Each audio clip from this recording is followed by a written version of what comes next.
Good morning. Hello. Hello. How are things in Bighorn County?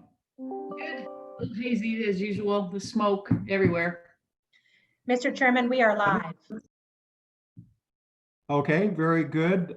This call the meeting to order, and Mary Beth, can you call roll, please? Senator Anselmi Dalton. Here. Senator James. Here. Senator Moniz.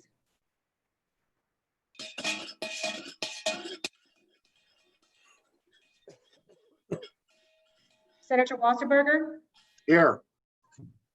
Representative Edwards. Here. Representative Flitner. Here. Representative Freeman. Here. Representative Haley. Excused. Representative Newsom. Here. Representative Tass. Excused. Representative Winter. Here. Representative Yin. Here. Co-Chairman Driscoll. Here. Co-Chairman Miller. Present. Okay, welcome everyone. Those in the new room to testify today, please check out our decorum rules, keep things civil. And with that, we'll get it here. The first item up on the agenda is consideration of COVID-19 relief legislation. I think we may table this legislation, but I want to open it up for public comment first. And Mary Beth, do we have anyone waiting in the room for public comment? I believe we have Mr. Chris Brown. Okay, let's go ahead and cue him up.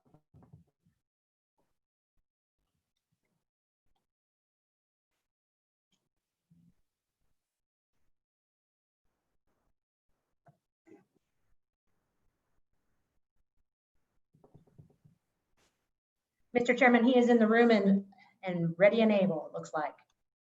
Okay, Chris, can you hear me? Welcome to the meeting.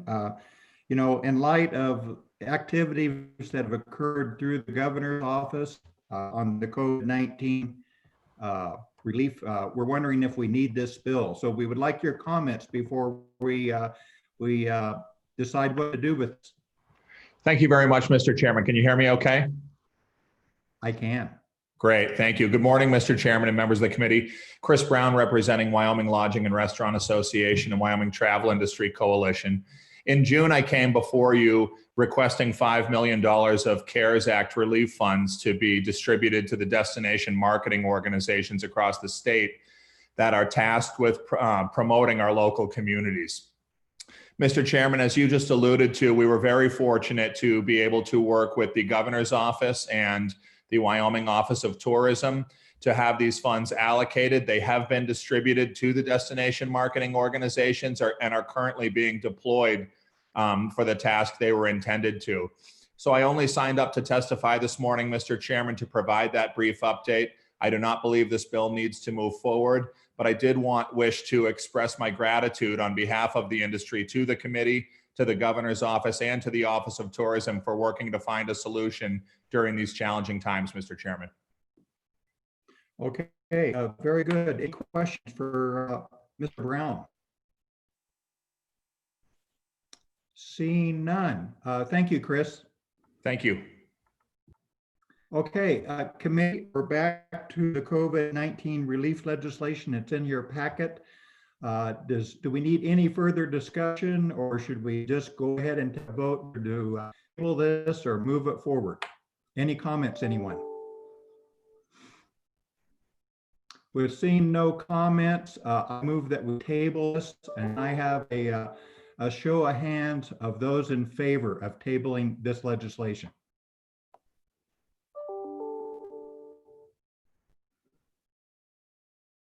My computer's real slow, so Mary Beth, you're going to have to tell me what kind of count we have.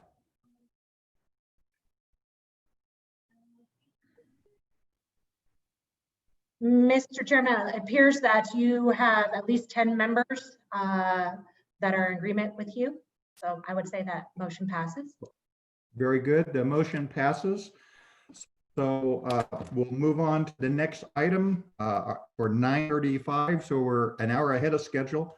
I hope we've been able to get the game and fish up. Mary Beth, is Angela Bruce, the Deputy Director? Mr. Chairman, it looks like Angela Bruce is in the room, as well as Richard King. Yeah, let him in, please.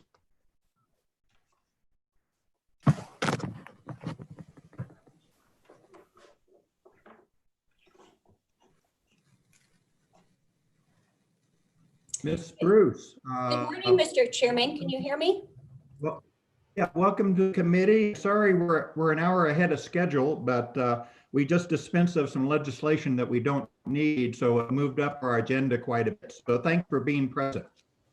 Oh, no problem. And if it pleases the chair, I was planning on giving a brief update before turning it over to Rick King, the wildlife chief, to present on the access issue.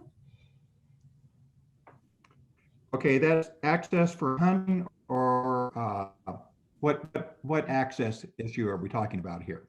Absolutely. It would be access for hunters, and it'll be the agenda item following an introduction by me. Okay, very good. Please proceed. Great. So thanks for having me on today, committee members, chair. Director Nesvik sent his regards today, and he's unable to be here. He is traveling back from Washington, D.C. He was in D.C. this week to support Governor Gordon, who testified yesterday at the U.S. Senate Committee on Environment and Public Works. The testimony was in support of Senator Brasso, the committee's chairman, his bill to amend the Endangered Species Act of 1973. This Senate File 4589 is to reauthorize the Endangered Species Act. It really is about increasing transparency, reevaluating the role the states play, and providing regulatory certainty to promote recovery activities of the species. As many of you know, this issue has been an ongoing discussion for the chairman and past governors in Wyoming. With Governor Freudenthal testifying in 2017 and Governor Mead testifying in 2018. Yesterday, Governor Gordon's testimony was well received.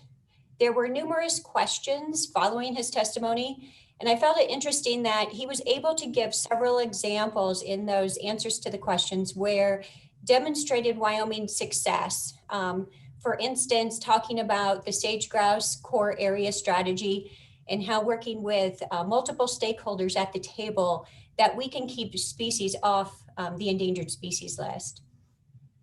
And along that topic, just over a couple weeks ago, Game and Fish Commissioner Patrick Crank also led key testimony at the same committee. The Senate File 614 that was introduced way back in February of 2019 by Senator Enzi, and then followed by a similar bill that Representative Cheney introduced in the House titled Grizzly Bear State Management Act. This bill would direct the Secretary of Interior to reissue a final rule relating to the removal of the Greater Yellowstone ecosystem population of grizzly bears from the federal list of endangered species. Commissioner Crank. Ms. Bruce, just a second here. We have a question from Senator James, please. Absolutely. Senator, Chair. Go ahead, Senator.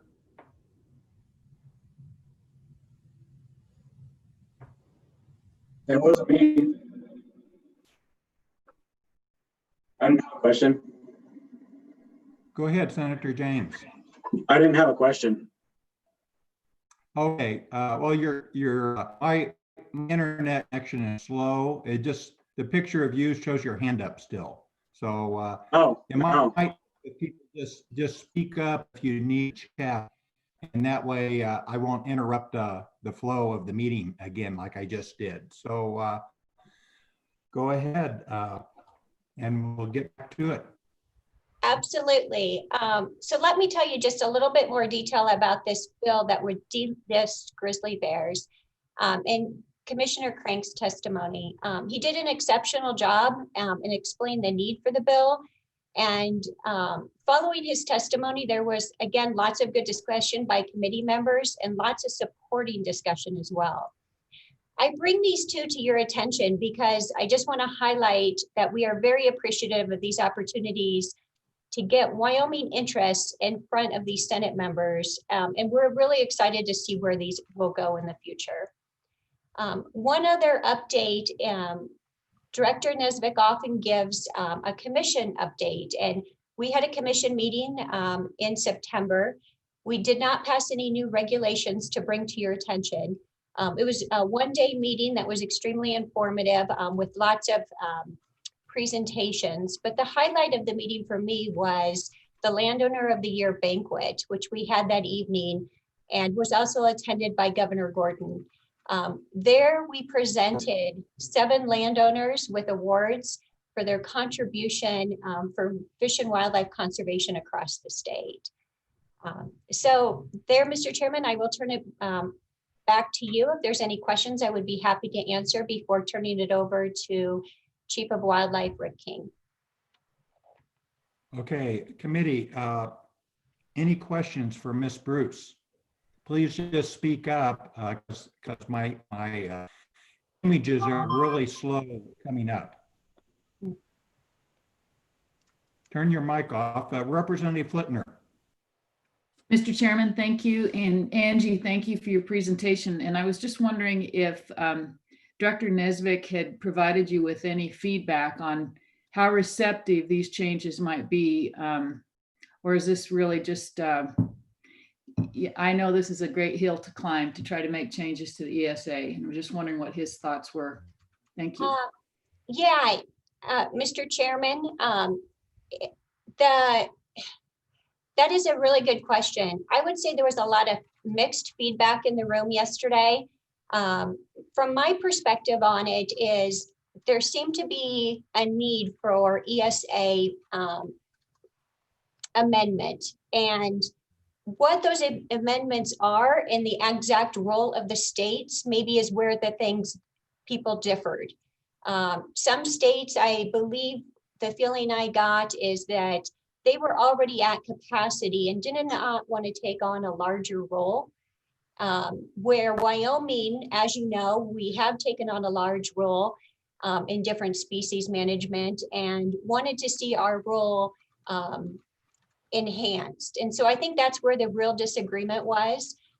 There was also some conversation around funding. The bill does allow a little bit more funding, but it seemed to be that there was a need from a few of the senators that expressed a need for additional funding for the work on species recovery. So again, I think the bill needs some more work, and Brasso recognized that, Senator Brasso recognized that. But the important thing I took away from it is that they were having the conversations and they were continuing to talk about the need for reform of the ESA. Okay, further question for Ms. Bruce. Again, please speak up. Don't raise your hand. Mr. Chairman. Go ahead, Dr. Mr. Driscoll. Coach. Angela, thank you. We really appreciate the efforts you've gone to. Is there anything we can do as a legislature to help bolster the efforts through the upcoming session? Resolutions don't tend to do a lot. We've got one, but can you think anything specific that we can do to bolster your efforts? Because this is critical for you and the state of Wyoming. Absolutely, Mr. Chairman, Co-Chairman. We will give that some additional thought. I think we'll be sitting down and talking about the response and what we heard from folks regarding this testimony, and maybe charting a path where we go forward. So if I could table that and get back to you, Co-Chairman, I would appreciate that. Perfect. Thank you. No, we'll do anything. If you can get things to us, we'd be thrilled to help you. Okay, further questions, committee, for Ms. Bruce. Just speak up, please. Okay, Ms. Bruce, if you're ready, we can move on to Mr. King. Would you like to introduce that? Yeah, so I will turn it over to our Chief Game Warden and Chief of Wildlife Division, Rick King, who will be presenting on the hunter access issue. Thanks, Angie. Chairman Driscoll and Chairman Miller and members of the committee, can you hear me okay? We can hear you. Great. Well, thanks for the opportunity. I appreciate the opportunity to talk about a program that the Wyoming Game and Fish Department has utilized for about 20 years now to increase hunter access to private property. It's a program that's near and dear to me, and I think that one that's been highly successful. So as you all know, about 50% of Wyoming is private land, and those private lands provide critical and important wildlife habitat, and they support a lot of Wyoming's wildlife. Over the years, access for hunting on private land has declined for a variety of reasons. And in the late 1990s, the department recognized that we really needed to do something to step in and try to help sportsmen gain access to private lands. We started a pilot program in 1998, and at the time we called the program the Private Lands Public Wildlife, or PLPW program. We've recently rebranded it and changed the name of the program to Access Yes. But for those that were familiar with the old PLPW program, it's now known as our Access Yes program. The Access Yes program contributes to our mission in several ways. It helps us manage wildlife populations towards objective. It helps us address damage on private property caused by big game animals. And it also has helped us build and maintain strong relationships with private landowners who provide so much wildlife habitat in the state. From a landowner's perspective, the benefits of the program include an increased presence of the game and fish to help ensure that their property is protected. It's also reduced their workload in terms of dealing with the steady stream of hunter calls looking for access. And it also, in addition, does provide a small monetary payment for the access that they provide. To participate in the program, landowners and our Access Yes coordinators work together to identify the needs of the landowner. And our program has a lot of design flexibility so that we can meet those needs of each individual landowner. The contracts that we use are really very, very simple, even by government bureaucracy standards. Our contracts are pretty simple. And again, they provide a lot of flexibility to meet individual needs. The current program provides access to about 1.7 million acres of deeded property and almost 1 million acres of landlocked public lands. And in 2019, almost 1 out of 4 pronghorn hunters in the state utilized one of our Access Yes properties. About 17% of deer hunters and about 14% of our elk hunters utilized some component of our Access Yes program. We've seen really high satisfaction both among sportsmen who use the properties and among participating landowners. The department expends about $1 million per year on contract payments to landowners. And these payments are based on the size of the property enrolled. We have a sliding scale payment process that pays individual landowners based on the acreage enrolled. We have 5 full-time employees. Their official title is Access Yes Coordinator. They're part of our game warden group. So all of our Access Yes coordinators are law enforcement certified. They're game wardens. They're able to be really versatile in the work that they do, but their primary focus is the Access Yes program. We have some additional expenses associated with the program, including the salaries, personnel, signs and vehicles, et cetera. But all in all, the program's about a $1.7 million program. The bulk of that is contract payments to landowners. Our Access Yes coordinators are stationed in Cody, Casper, Sheridan, Laramie, and Green River.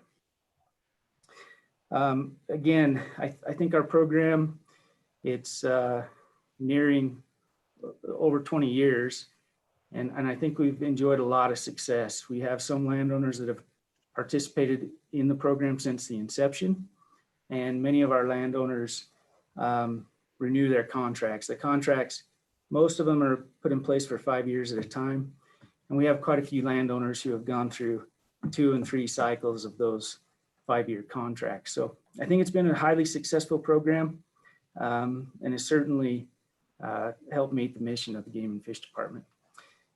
I think with that, I'll stop and entertain any questions that you all might have. Thank you, Mr. King. Is there a map online on your website shows these public access areas across private lands? I'm sorry, can you repeat that question? Yeah, is there a map online at your website that shows the access to these private land that provide access to public lands? Yes, Chairman Miller, that's a great question. Our website does have an access tab, and if you click on that, you can see the different components of our Access Yes program. There's a statewide map that shows you where these properties are located, and if you click on them, it will show you the dates that they're open, the species that are available to be hunted there. Our website has a wealth of information in terms of where these properties are located and what kind of opportunities you can find on them. Does this program require the hunter to contact the landowner if he's accessing across his private lands? So no, that's one of the great benefits of the program, is that we've stepped in and taken over the role of coordinating the access. And so once a contract is put into place and the property is signed, then the landowner in theory shouldn't have to worry much about those constant interactions with individual sportsmen. So it relieves a lot of work for the landowner and puts that responsibility upon the Game and Fish Department to make sure that sportsmen utilizing those properties know the rules and regulations and expectations of the landowner. Very good. Thank you. Okay, committee, any further questions, Mr. King? Again, just speak up because my computer is really slow today. Go ahead, Representative Freeman. I'll go after you. Thank you, Chairman Driscoll. I've heard nothing but good comments on this program. The only comment that I heard is they wish that they could be further expanded. I probably get close to 20 comments a year on how landowners are still blocking public access. And I think that that's probably pretty significant considering that I live in the western part of the state where there's a lot more public land for people to hunt on. But I've heard comments of a landowner who participates in the program, and he liked that he had some control over it. He didn't like the idea of ATVs zooming all over his property, hunting for the deer and whatever species, and not only disrupting the wildlife, but his cattle and his process.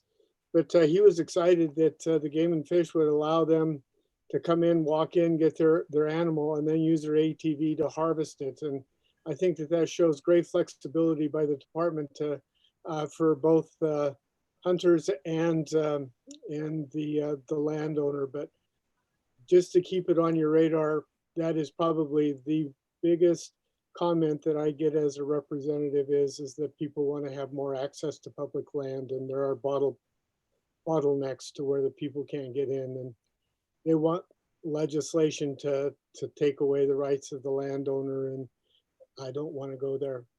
Thank you, Mr. Chairman. Mr. Co-Chair. Thank you. A few comments. One, absolutely a wonderful program. I think it's been an unbelievable, good success and well done, and kudos to you for what you've done. Are your coordinators for Access Yes, are they just full-time coordinators, or do they got a bunch of other duties as well? So Chairman Driscoll, our Access Yes coordinators they're full-time permanent positions. And as I mentioned, there are 5 of them. Their primary responsibility is the Access Yes program. All of them are, again, amongst our game warden ranks. And so they're able to, when they have the ability in their schedule, they are able to assist in other department issues like management and law enforcement, but their primary focus is the Access Yes program. Perfect, thank you. And how many acres do we have enrolled in Access Yes?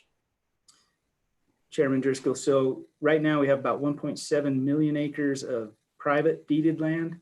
And then in addition, the program has helped gain access to almost 1 million acres of landlocked public lands. Okay, thank you. And then what's the cost of the program? Chairman Driscoll, that's a great question. So our contract payments to landowners amounts to about $1 million per year. And then in addition, the other costs of the program, including personnel, vehicles, signs and supplies, those things amount to about $750,000. So all told, it's about a $1.75 million program, which I think. Kudos to you. Thank you. I think if you look at other states' programs, our program is run really efficiently. Seems to be. And then I'll lead on just a little with your blessing, Mr. Chairman. Really on the interim, what we're trying to look at was cooperative programs that look somewhat like a number of our surrounding states have to gain access onto some of these public lands via license programs.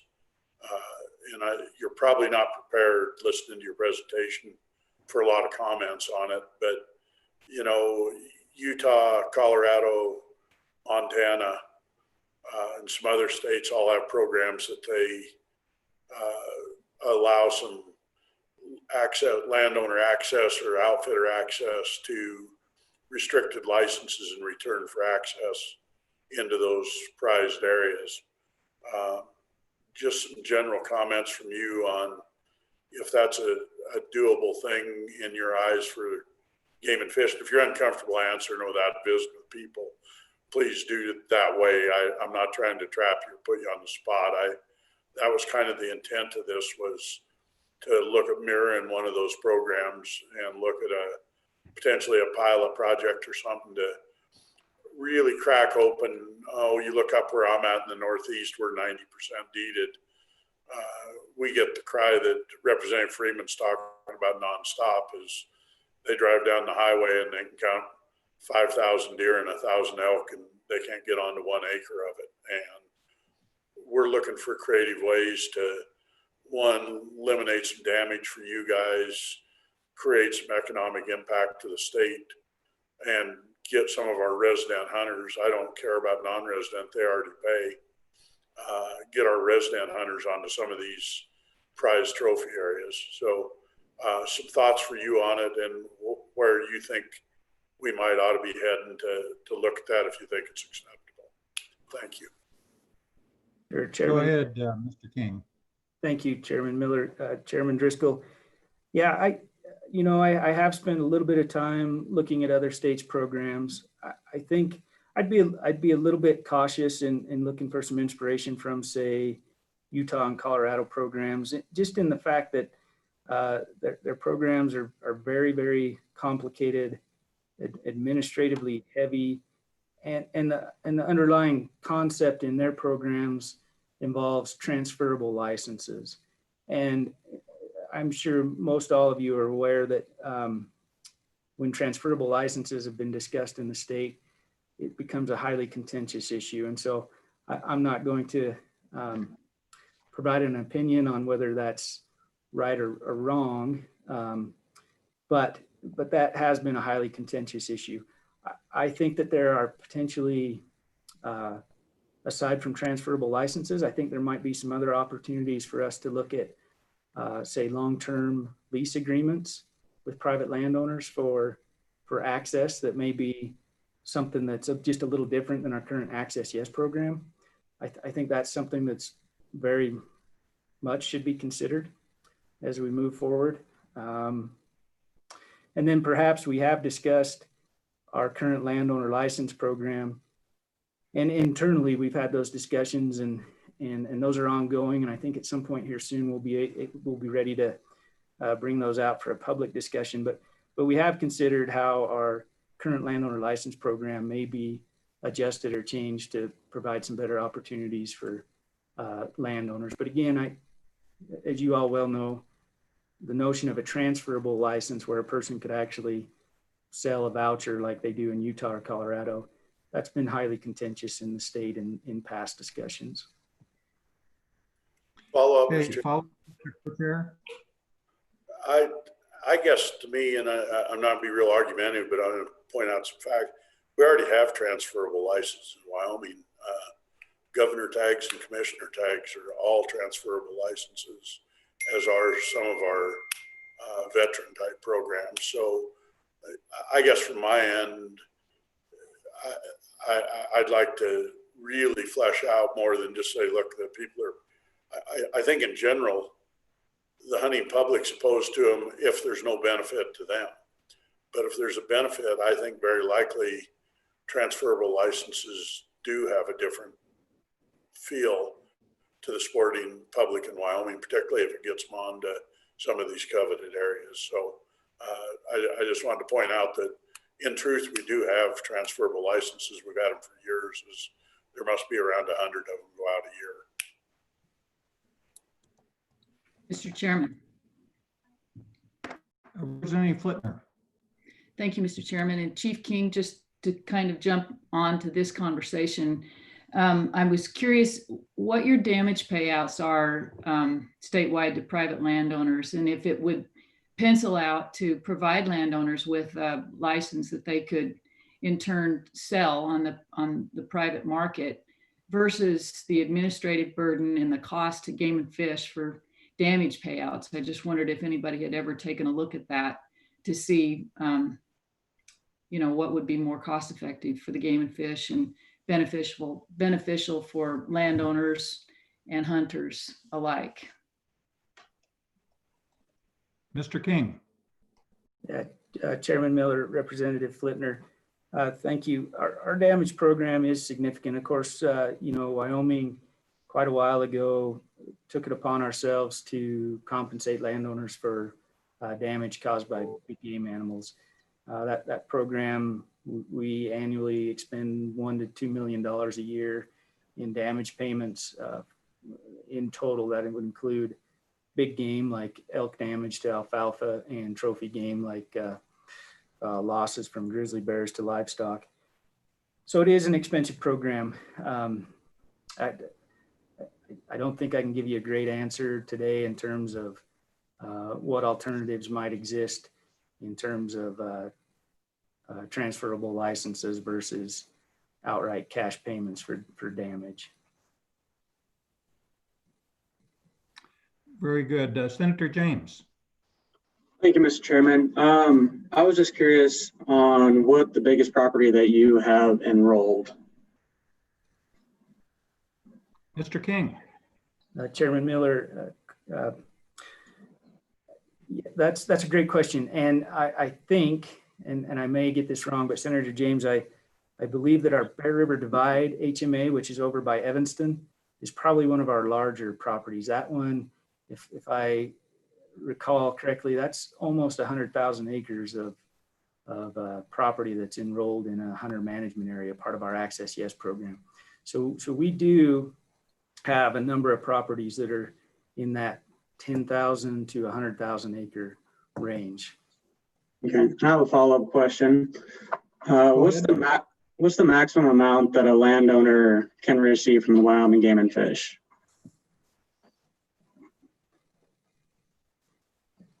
Chairman Miller, Senator James, great question. So we just recently updated our pay table. And right now for properties that are 100,000 acres or larger, if they enroll in the program for 5 years, their annual payment is about $9,400 per year. Okay. And you said, follow up, Mr. Chairman, you said the biggest property you had was 100,000? That's correct, Senator James. Yep. Okay, thank you. Okay, Senator Wasserberger.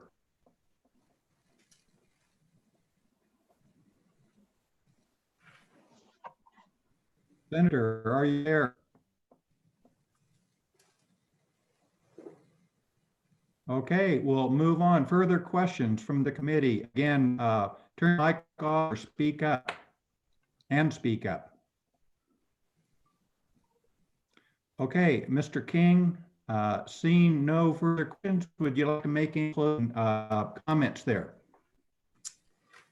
Chairman Miller, Chairman Driscoll, again, I just thank you for the opportunity to talk about that Access Yes program, and look forward to any further discussions as you all discuss some ideas that you might have regarding adjustments to our program. So again, thanks for the opportunity. I did have a note from LSO that I think the committee wanted to hear a brief update on our trapping reform. Is that correct? It is. Yes, please, please proceed to that topic. Great, thank you. So as many of you know, back in March, the Game and Fish Commission received some petitions from some organizations requesting that we modify our trapping regulations.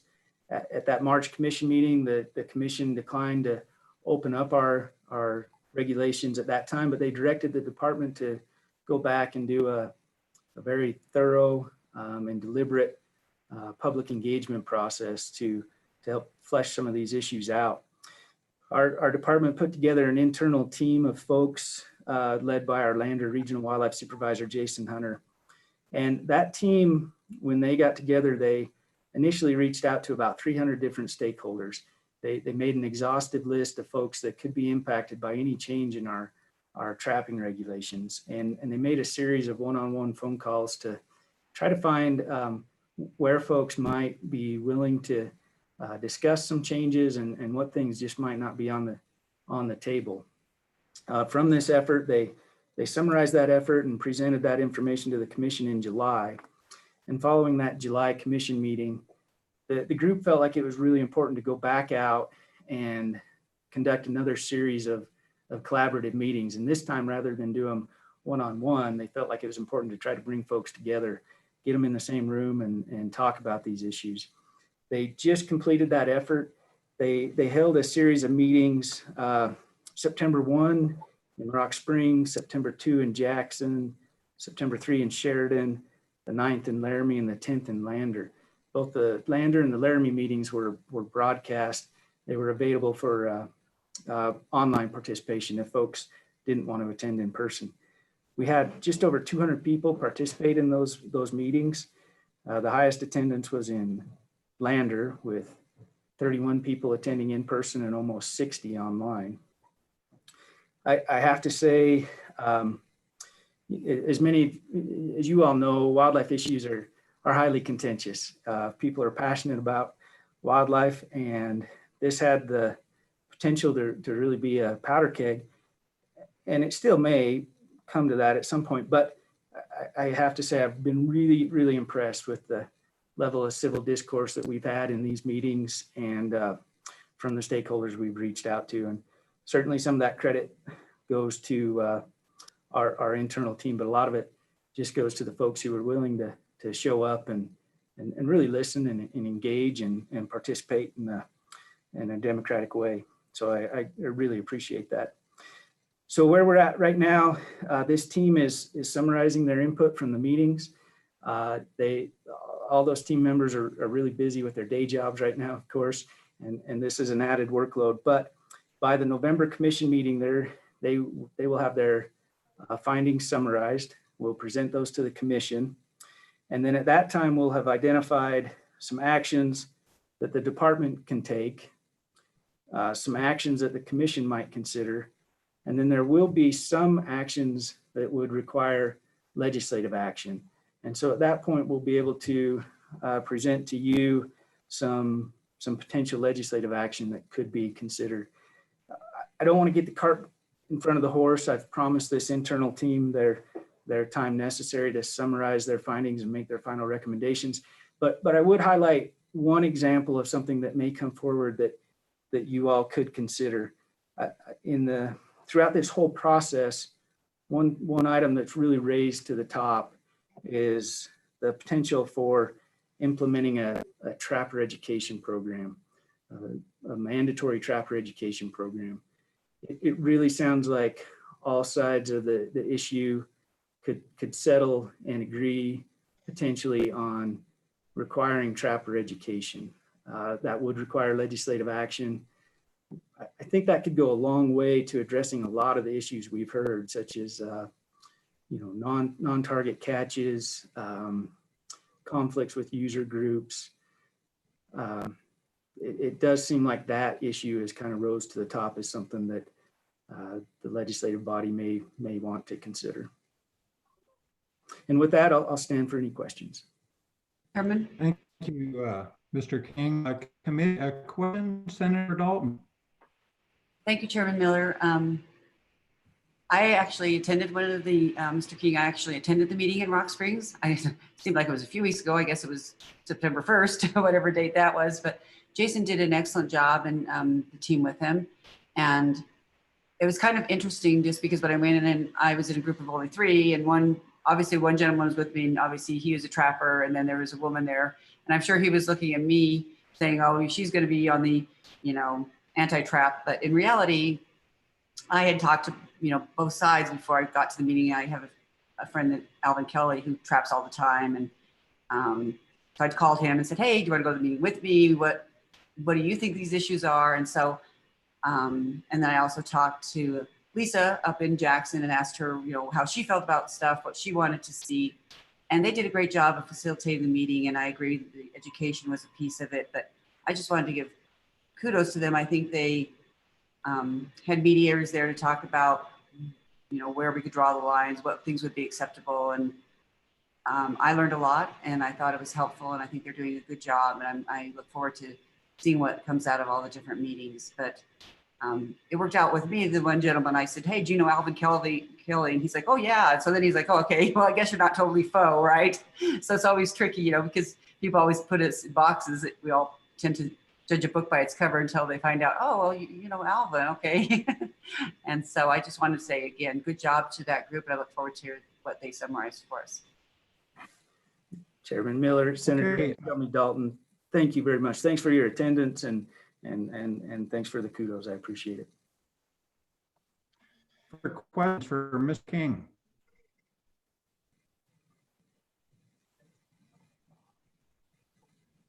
Going. King, we want you to stick Mr. around Mr. for Chairman. public comment. Mr. Chairman, I believe Representative Yen had a question. Representative Yen.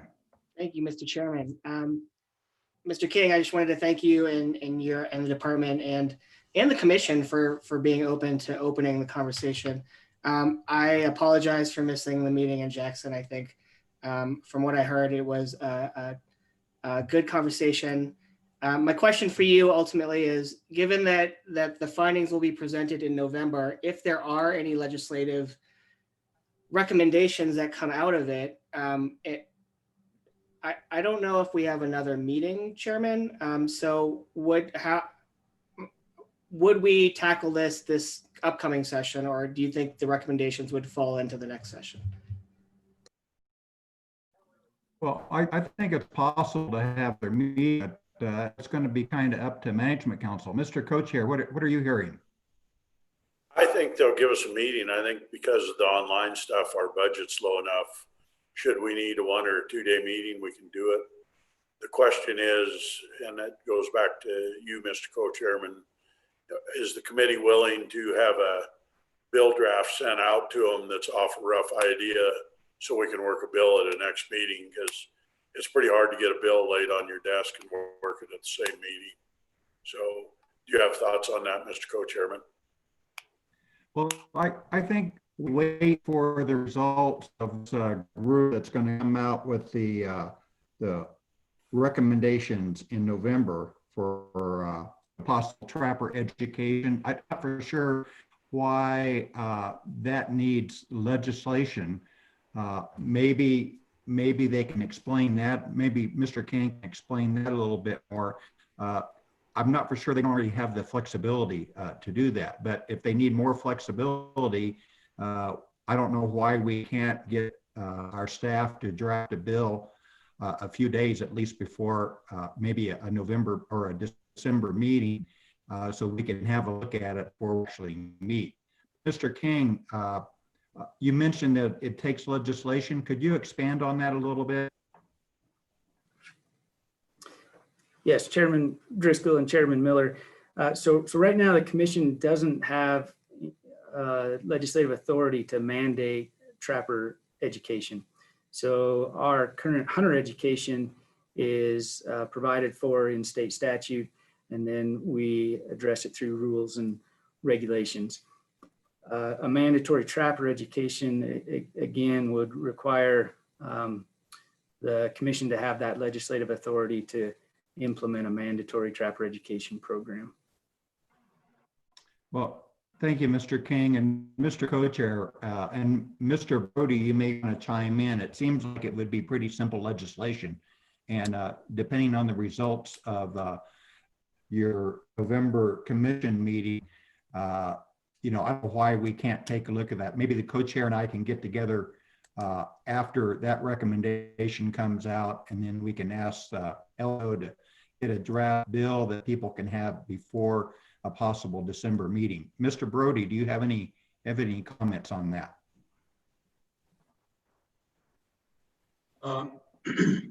Mr. Chairman, it would just take a motion by the committee to create the bill draft, or as you well know, the chairman could have sort of a chairman's draft requested that they could present, or have LSO present at a future meeting if that's the committee's wish.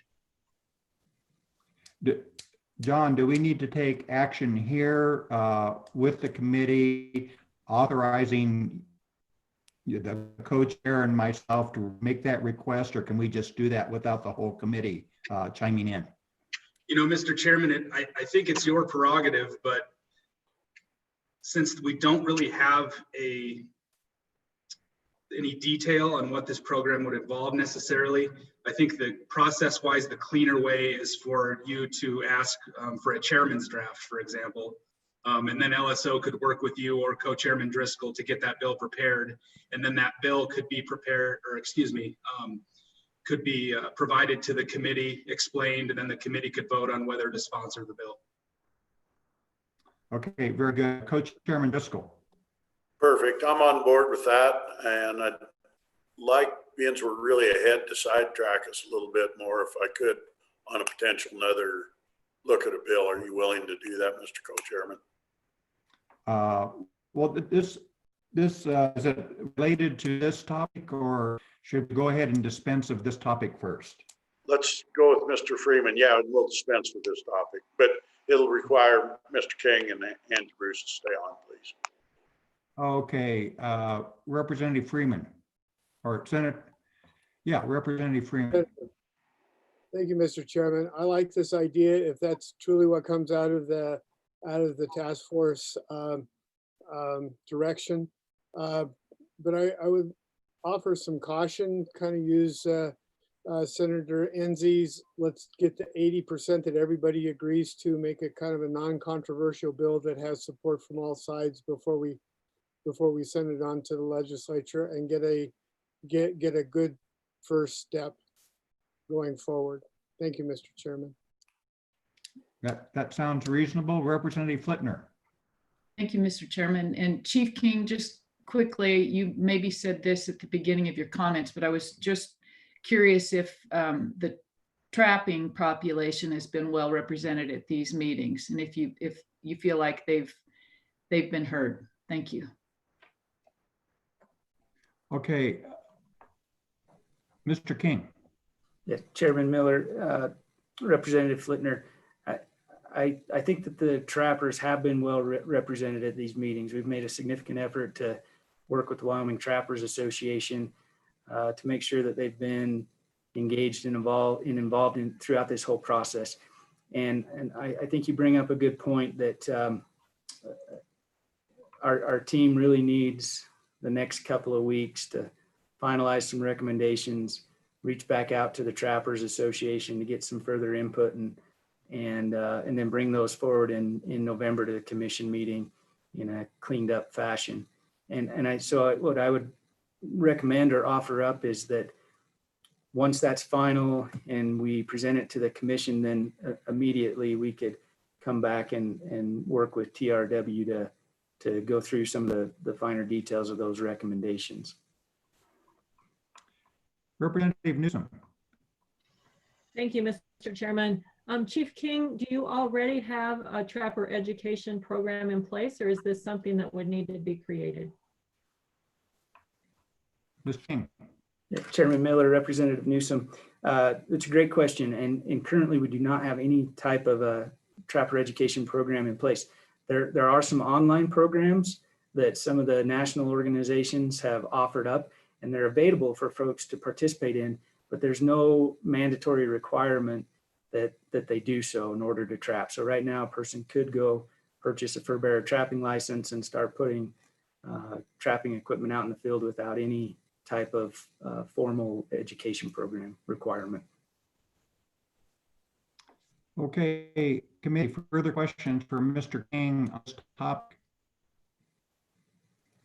Representative Winter, I'll step in because I can see better than you, Mr. Chairman. Oh, okay, very good. Representative Winter. Yes, thank you, Mr. Chairman. I would request from Mr. King that private landowners be strongly considered in any regulations that might be developed over this process. And another question, have you had many private landowners involved in these meetings? Thank you. Okay. King, you want to respond to Representative Winter there? Yes, Chairman Miller, Representative Winter, thanks. That's a great question and certainly an important consideration for us. I think that over the next several weeks, as our team works to build out their recommendations, we're going to need to reach out to some private landowners as a check and balance to make sure we're in line with their needs. That's certainly throughout this process been an important consideration for us, is that we ensure that private landowners are not hampered in their needs. Well, maybe we'll have public comment on that also. Any further questions for Mr. King on this topic? Seeing none. Mr. Co-Chair, do you want to address your other possible legislation after we go to public comment? Yes. Yeah, let's do the public comment on the trapping, and then I wanted to skip back to the previous topic on the access and the transferable licenses. So if you want to do public comment on the trapping, the other guys can hold back. I know they're going to enter in, and I'll reopen it with your approval and the committee. Okay, very good. Let's go ahead. Any further questions for Mr. King? And I see. And with that, we'll go to public comment. And I have a list here. I'm not for sure. Looks like Mr. Magna from Wyoming Stock Growers Association is first on my list. And Mr. Magna, are you there?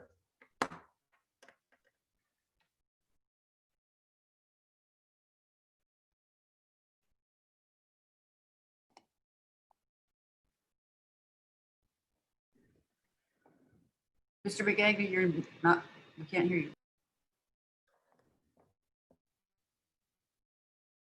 Are you able to hear me?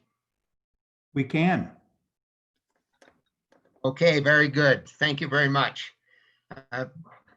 Mr. Chairman, co-chairman, members of the committee, Jim McGagnon with the Wyoming Stock Growers Association.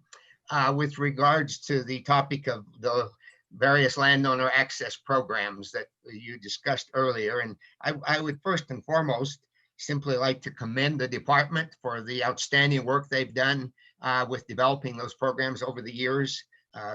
In general, I believe the landowner community has been very pleased and satisfied with the programs. I would point to a couple of benefits beyond just the cash payments, which tend to get some attention. And of course, the expanded opportunity for sportsmen to access the land. But it's also an important tool in many cases for landowners to help assure that there's proper management of wildlife populations on their private land so that we don't have excessive buildup of populations.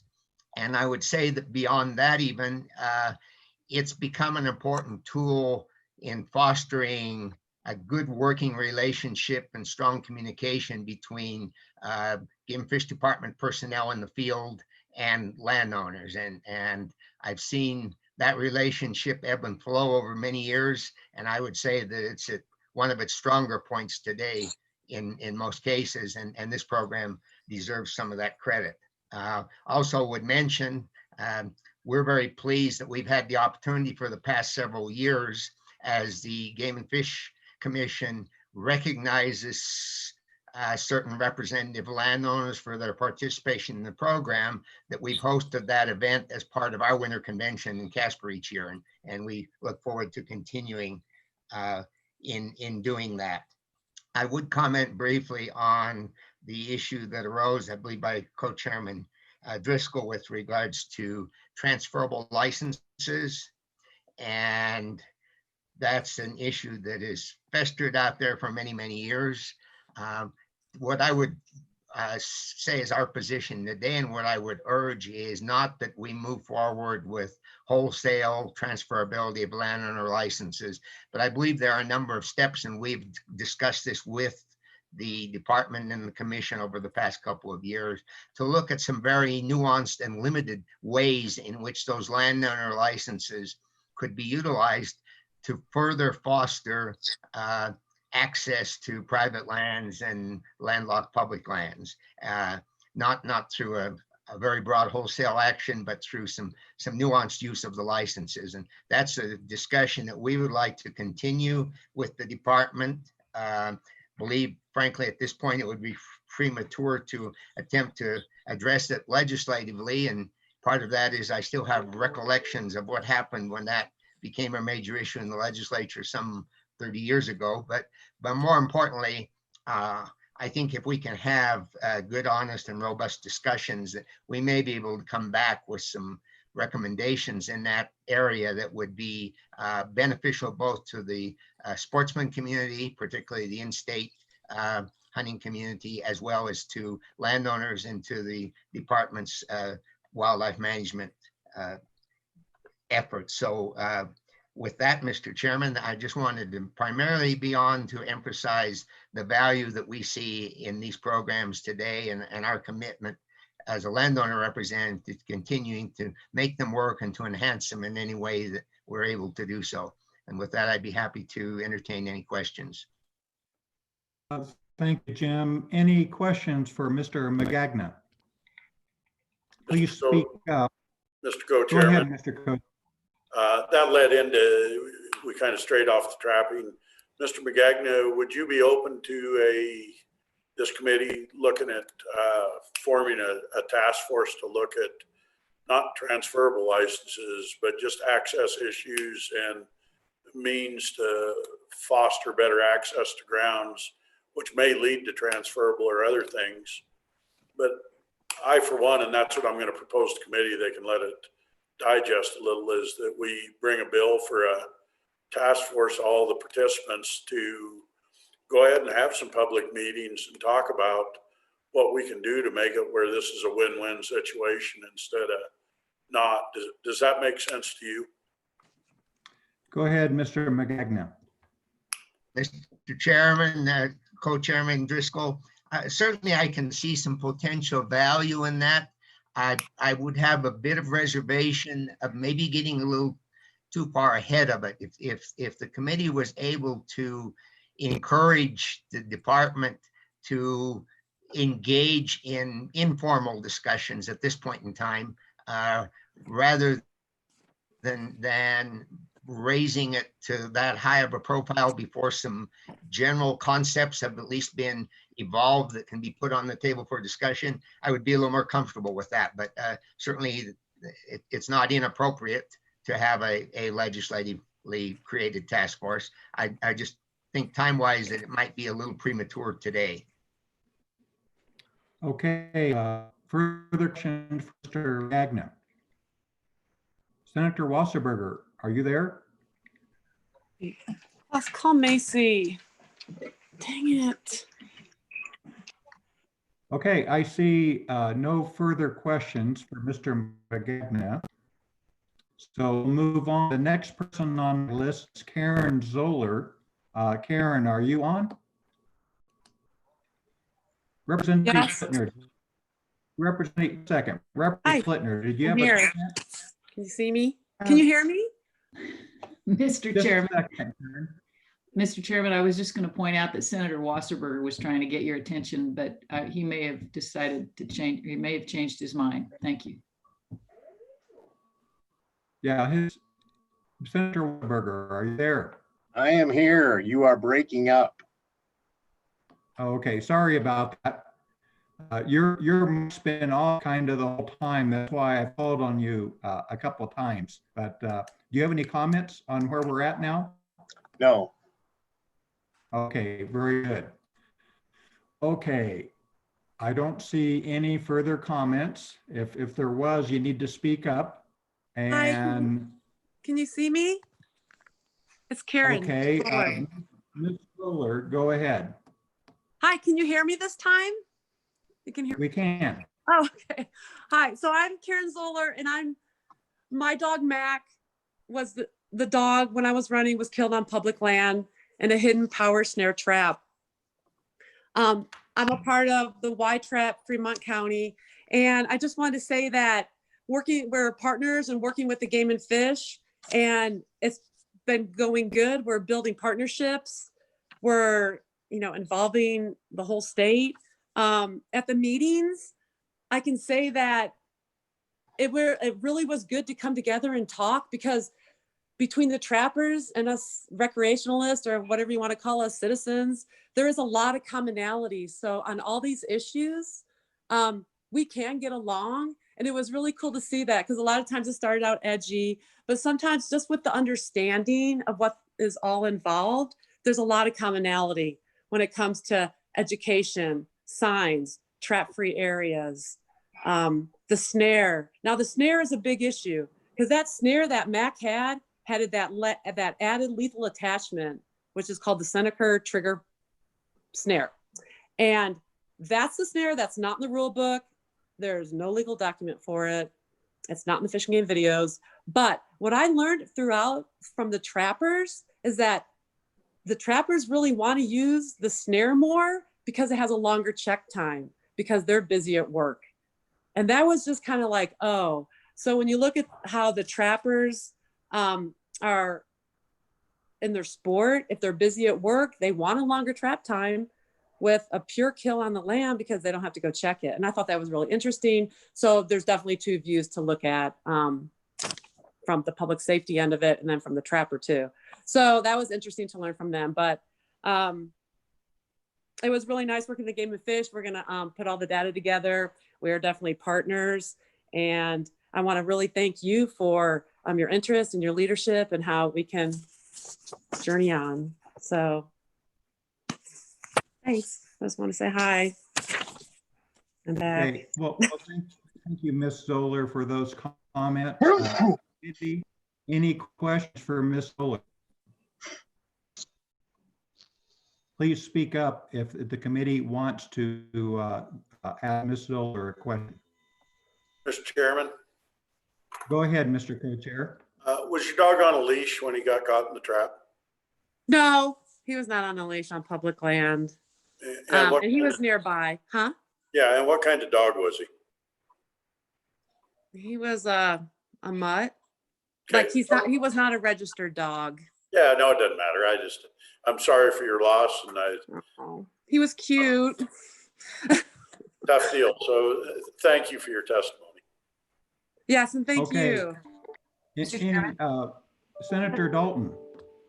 Thank you, Mr. Chairman. Thanks, Ms. Zoller. I did attend the meetings, as I said, and I would be curious, just how far off of the trail was your dog? I mean, I know there's a lot of discussion in the meeting about setbacks and what amount each side wanted or would want to see. How far off was your dog? He was 30 feet or so. And you could actually see the place from the road too. So like if you really looked far, like from the road, you could see it. But yeah, no, I saw him the whole time. I mean, he was nearby. Follow up, Mr. Chairman. Go ahead. Thank you. And Ms. Lori, I'm sorry about your pet. All of us love our own pets. We love them. So I'm sorry. And I just wanted to kind of get an understanding of it. And I just wanted to say I'm sorry to apologize.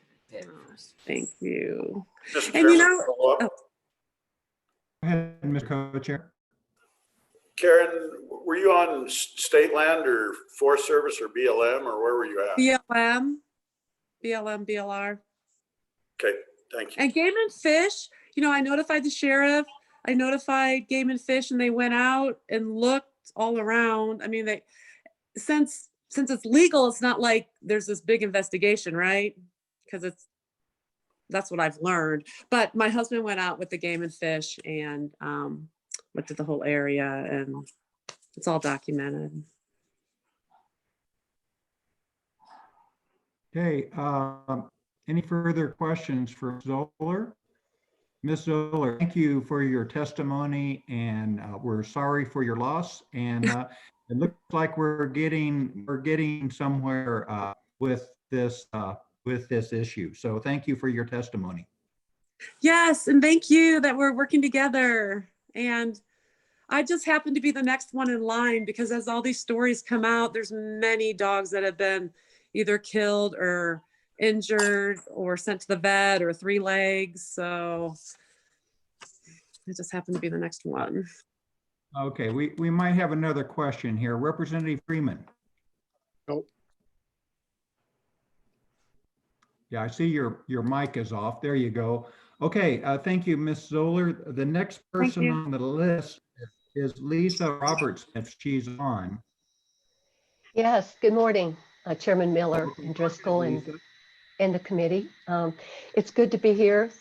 This is exciting. I had a couple notes, just 3 minutes worth, and I just tossed those out because Chief King answered some of those. And I wanted to commend the department and the commission for initiating this process and for how far it's gone and for some of the answers we're finding.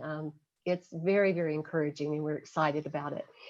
We believe that we are partners as well. We believe we can all work together. We hope it continues in that direction. I did want to just toss out 2 things. You know, as you know, trapping reform began 5 years ago because of dog trapping incidents. And Wyoming Untrapped had a trap release workshop. We weren't an organization yet, but what that led to was the problems we have that we need to resolve. And here we are trying to do that. So we now have 4 organizations in the state that are working on this. So the advocates are growing. And meanwhile, more and more dogs are getting trapped and other non-target animals are getting killed as well or injured. But I just want to ask you for one, this is what we are seeking from you, leadership on these 2 issues. Mandatory trapper education is good. We're encouraged by that. I think there's going to be more that Chief King may bring up in November to the commission after repeated discussions, continued discussions. But we have a real problem with traps near trails in every county in the state, most likely. And we have recommendations for certain areas that we would like to either be trap-free or setback up to 500 feet, so that every person in the public has a reasonable expectation of being out there on our public lands without the fear of traps or harm. The trails that we have recommended in Teton County, we have trail counter numbers. The other counties don't yet, but they will. And we support statewide reform. But the trails that are being asked for, we would like to look at trap-free areas and to be considered this year in this legislative session, if possible. Fur bearing season starts October 1st. We are going to have more incidents. last Christmas. In our area, we had a trap line set right next to Cache Creek. The trapper was on Facebook and he dared anyone to touch his traps. It was intimidating and it was rough.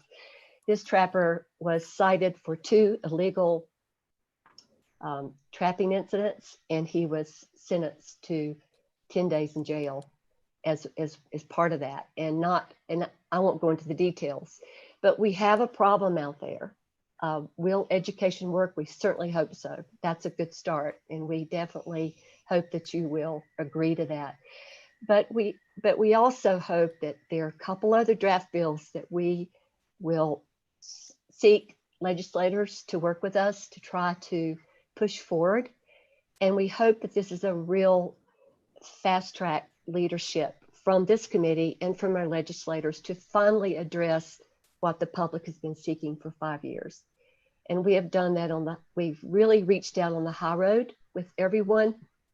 We've put out the facts and the results are very, very encouraging. And Chief King, thank you very, very much for all your work. We know there's been a lot of effort by Jason Hunter, but of course, we're going to ask for more, but we will be excited about anything we can get in on this issue. Thank you very much. We really, really appreciate it.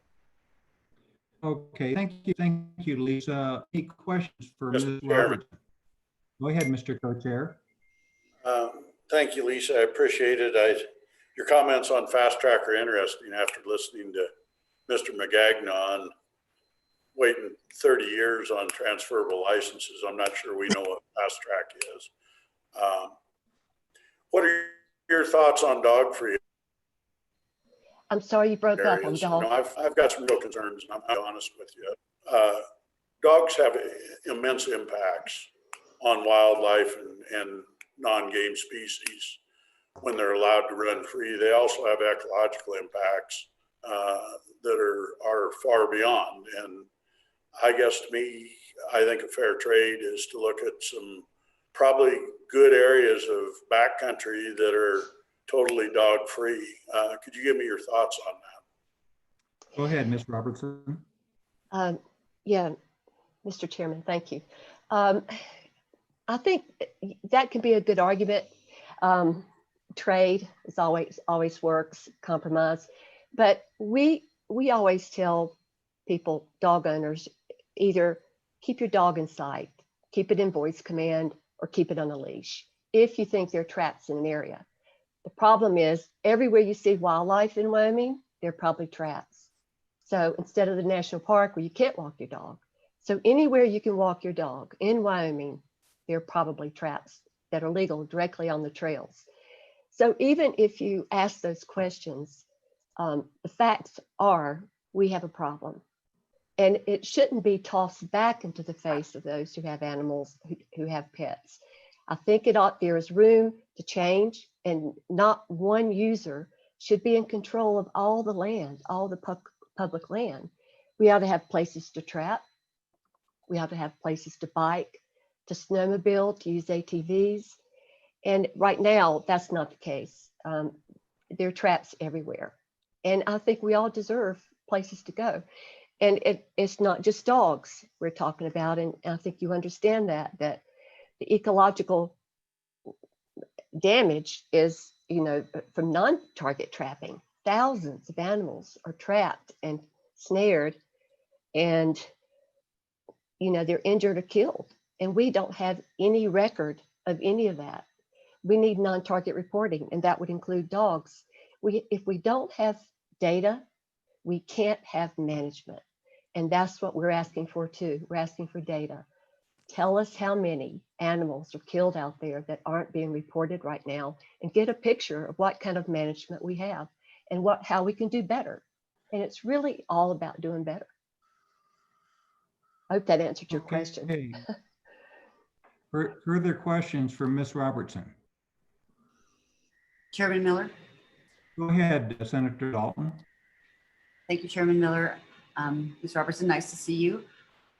I just wanted to ask, I know we talked about having trapper education, and I think one thing they brought up in the meeting is that there's something in the Constitution about trapping being an inherent right, obviously. So that's one point we have to be aware of. But how about having mandatory education also for people that are, out walking their dogs on public land, so they know how to run, that they know the tool to unsnare the animal, and because I think that's been an issue too. They asked about whether they should be giving these things out free, but how would you feel about having it go both ways? And how did you feel also about exempting trappers that have, I think there was a discussion about exempting trappers who've been trapping for a long time and know how to do it. So I just wonder if it should go both ways. Well, I think there's a grandfather clause. I understand that. I agree with that. But I think even the Trappers Association told us a few years ago that 50% of all new trappers in our state every year are new, brand new, and there's no mandatory education. Traps are thrown out there. They don't know what to do. They do their best maybe, but I think there's a lot of damage to a lot of animals because of that. Did that answer your question? No, my question was, how would you feel about having the, people that also run their dogs and go out hiking, have them have education too? Absolutely. Absolutely. Everybody needs education. Yes. Thank you. Okay, further questions for Ms. Robertson from anyone? Just speak up from the committee. Okay, seeing none. Thank you, Ms. Robertson. Thank you. Thanks, everyone. The next person on the list is Chad Wilson, but I don't see him in the room here. I am here. So. Oh, very good. Go ahead. Do you want me to turn video on or? No, you don't have to turn the video on so we can hear what. Yeah, I'm with the Utah Division of Wildlife Resources. And I'm going to forget his name, but he reached out to me to just kind of talk about our CWMU program that helps with private landowners, a kind of a partnership that we have. So he asked me to share a link. I don't know if everybody got a chance to look at that link and review it. I was kind of under the impression that I'd be more answering questions, but I can go over what that program looks like. Are we talking about the trapping issue here? No. This is a cooperative wildlife management unit. So it's, it almost sounded like your previous conversation. So that's where we give landowners 9 tags and the public gets 1 back to hunt that private land. Okay, I think Chairman Driscoll wanted to have that conversation after we dispose of the trapping issue that we have here. Okay, yeah, I can hang on and we can talk about it later. That's fine. Very good, thank you. Scott McFarland, the trapping issue. Is he on? Mr. Chairman, I don't believe that he has, that he is participating. I haven't seen him in the waiting room. Okay, very good. How about Ed Kunsell on the trapping issue? Yes, I'm here to speak on the trapping issue. Okay, go ahead, Ed. Thanks for joining us today. Thank you, Chairman, and members of the Joint Committee. First of all, I want to thank you for allowing me to speak today. Second, I apologize for the camera. I can't get my camera in. I was told to turn it off, so I hope it's okay to proceed without video. That's fine. Thank you, Ed. Ah, okay. Now you'll be able to see me. She gave me my camera back. My name is Ed Kunsell, and I'm a longtime Laramie resident. And one of the reasons I live in Laramie is because of the great outdoor recreational opportunities we have around this city. East of us is the Medicine Bow Forest, and I hike almost every day with my dog up there. And my dog was trapped in a campground on public lands up there. I can give you the exact location if you're interested. So I started pursuing this issue, and I attended the Game and Fish Department's Laramie community meeting with hopes of discussing some trapping regulation reforms. which we did. But in July, I wrote a letter to Mr. Mills prior to the meeting. And in that letter, I stressed the need for year-round trap-free areas, especially the heavily used ones like the one east of Laramie. It's the Medicine Bow National Forest, and it's called the Pole Mountain Unit. This is where my dog was trapped within a couple of feet of the parking lot in a campground. In the letter, I stressed the need for the year-round trap-free areas. I also think that all the changes that were discussed need trapper responsibility. I can't think of anyone who can go out, hide a weapon that'll destroy or kill, and have no responsibility for the results. And following up on the trapping of my dog, I could get no information. And my vet bill was over $500. No one's responsible. I am, because traps are allowed in a heavily used area that's used year-round. So I suggested legal and financial liability and liability insurance for all trappers before they get their license. This would cover injuries and deaths that they cause with their traps.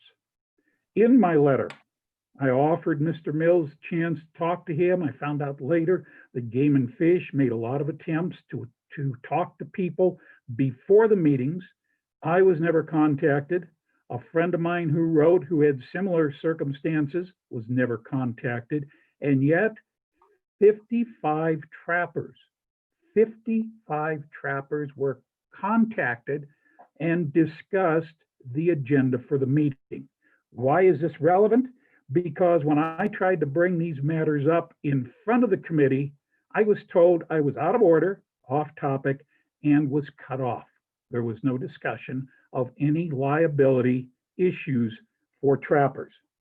So, the reason I'm here today is I want to encourage this committee to discuss, consider year-round trap-free areas, especially the heavily used ones like the Pole Mountain Unit, and some sort of trapper responsibility and liability for the injuries and damages that their traps cause.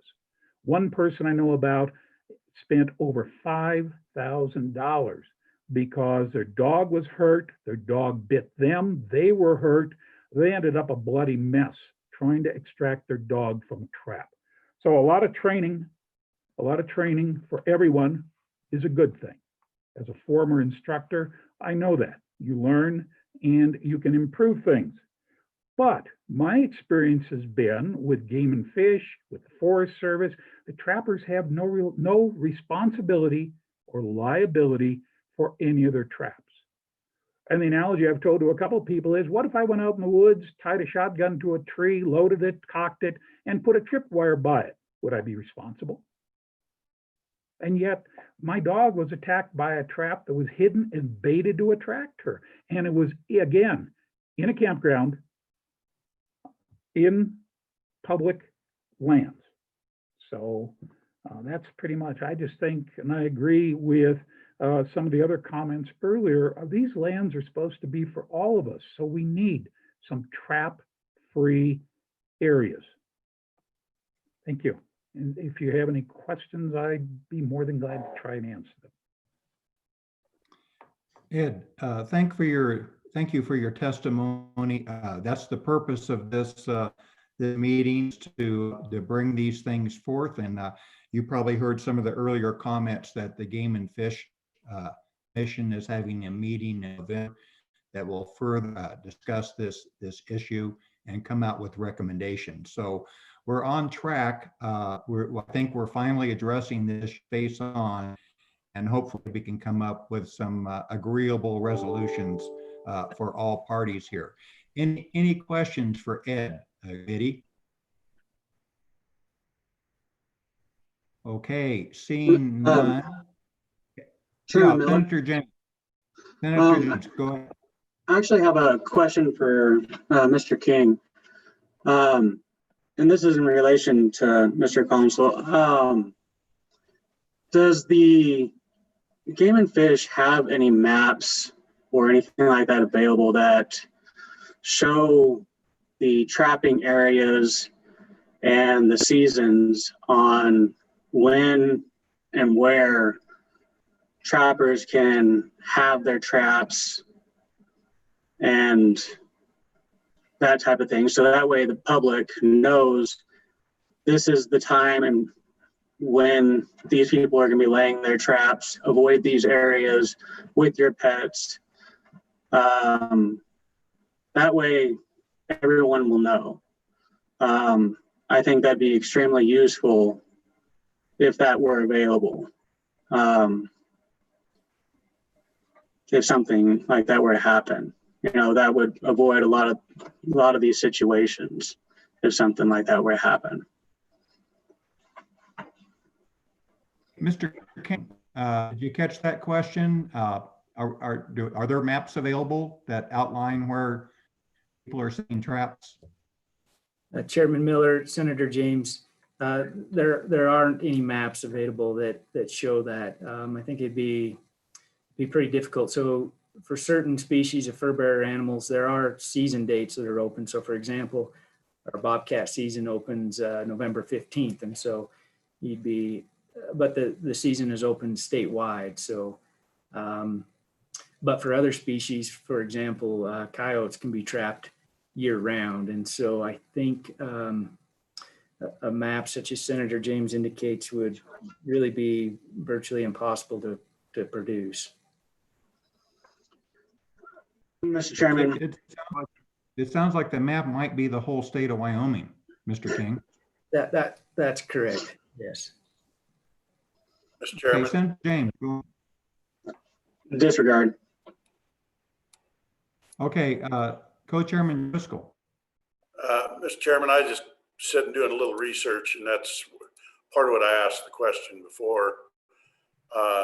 BLM's different, but on the forest, where our last commenter was at, this is off the federal regs, dogs are allowed in all 154 U.S. national forests. However, they must be kept on a leash that isn't any longer than 6 feet long on all the trails and in all recreation areas. In other areas, they aren't required to be on a leash, but should always be kept under vocal control. And I think the federal rules tell us a story on where part of this is at and where we're heading with our discussion is it's pretty clear, at least on Pole Mountain in the National Forest, that you clearly need to have your dog on a leash that's 6 feet long or shorter if you're going to have him in the campground areas and on the trails. And that's not state law, that's federal law or rules, I'm not sure which. BLM is wide open for what I can tell. Okay, thank you, Mr. Co-Chair. Any further questions for Ms. Concept? Mr. Chairman. Thank you. Oh, Senator James, go ahead. And so I was just out of curiosity. So say the traps are for statewide, so there are no real borders. What happens if you do have your dog on a leash that is within regulation of 6 feet and it does get in a snare? What happens then? I think that's a question for Ms. King or for Ms. Bruce. That'll be for anyone who can answer that question, because civil liability, Senator James. Say again? Mr. Chairman, be a civil liability issue. You know, when you're following the rules and your property's damaged or you're hurt, you've got all kinds of civil attractants, and I would guess the Forest Service would be big time on the trapping person. I would bet money they have rules that says you can't set a trap within 6 feet of a trail. I would almost guarantee it, knowing the feds. Mr. King, any follow-up on that? Chairman Miller, I would agree with Chairman Driscoll that would probably become a civil issue. In that scenario that you described, I can't see where that would be a game and fish violation, for example, for the trapper. And I'm just not familiar with all the Forest Service regulations that might pertain to that situation, but I would agree with Chairman Driscoll that it most likely sounds like a civil issue. Okay, Mr. Consell, thank you for your testimony. We're going to move on here to Patricia McDaniel. If she's still on. Patricia, I'm are you here, there? thank you. I'm here. Okay, Good morning. welcome to the committee, and we'd love to hear your testimony. Why, thank you. It's very brief because I think that Lisa Robertson most articulately was able to describe it to you. Mine is simply kind of builds from the meeting that I attended, the Laramie public meeting, that one of the issues or the maybe kind of a bone of contention is that many trappers made the comment that trapping or injuring dogs is rare. And some of the even anecdotal information we have indicates that it isn't so rare. And so one of the suggestions that was made that clearly didn't go very far was that in order for us not to assume certain things like it is rare or it's not rare, we need data. And we were hoping that there might be a way for trappers to report non-target trapping. How many dogs? And that benefits everyone because if indeed it's rare, data would show that. If it isn't rare, then we're able to move forward with hard numbers and data and not necessarily assume that this isn't a problem. We don't know it's a problem until we get some numbers. And so that's my only comment, is that I would like to see trappers be reporting trapping non-target animals. And that's my testimony. Thank you. Thank you, Ms. McDaniel. Mr. King, do we have any record keeping on pets that are on leash that get caught in a trap? Do we have any numbers that reflect any of this? Chairman Miller, so currently trappers are not required to report pets that are caught. There are some reporting requirements for game animals that may be killed in a trap inadvertently, but not for pets. And that is a question that we brought up in these series of meetings. And I'm not sure, again, the final outcome or tally or recommendations that'll come forward on our team in terms of reporting non-target catches, such as, especially in terms of dealing with domestic animals. Would you need legislation to require trappers to report that, or can you do that by rule? Chairman Miller, I do think that would require legislative action to mandate that for trappers.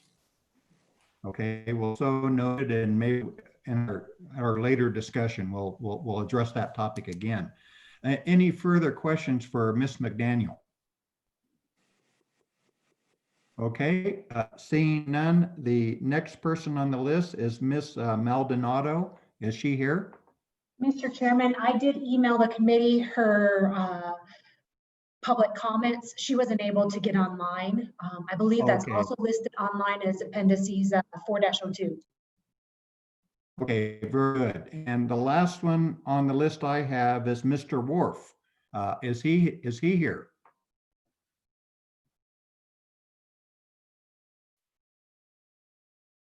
I don't see Mr. Worf. Mary Beth, is he around? There he is. Here. Mr. Worf.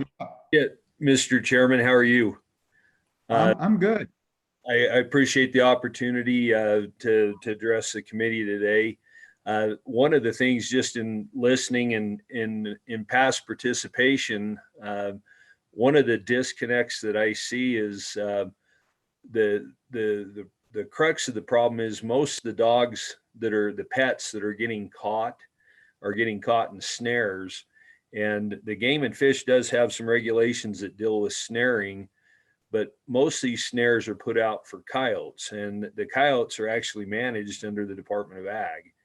So I see a pretty big disconnect here. I see the Game and Fish going through a lot of hoops, and just listening to the last testimony, it sounds more like they're more desirous of getting a requirement in place that would require all incidental trapping to be recorded. Not if they're honestly just looking at pets, then I would think that's all they would be requesting. But to me, it appears that, you know, the name of the group to me is pretty concerning. If you're a trapper, it's Untrap Wyoming.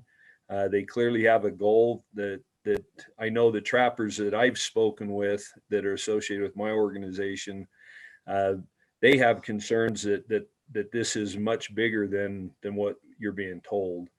That there is an agenda here, and that agenda is to take away our ability to have predator designation and to really go after incidental trapping. And you know, it's one of those things I just think the committee needs to be aware of that. And I do think it's admirable that the Game and Fish Commission is once again taking on this issue and trying to look at it. But it seems to me it keeps coming back to most of the incidents that you hear of are due to people that have allowed their pets to roam freely. And you know, it is a terrible thing to have a pet, which is just like a family member to most of us, that gets caught in a trap that could kill that animal.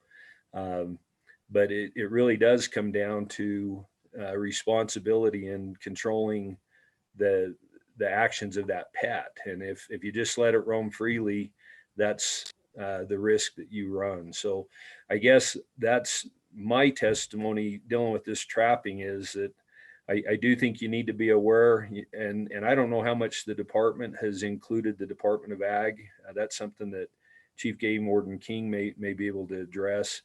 I know myself, I've not been able to make any of the meetings they've had, so I'm unaware if the Ag department has been participating in these discussions as well. But that's all I have to say about the trapping issue, Mr. Chair.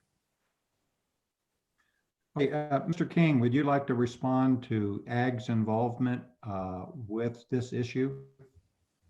Yes, Chairman Miller, thank you. So back in before the July Commission, I did have the opportunity to speak briefly with Mr. Magagna.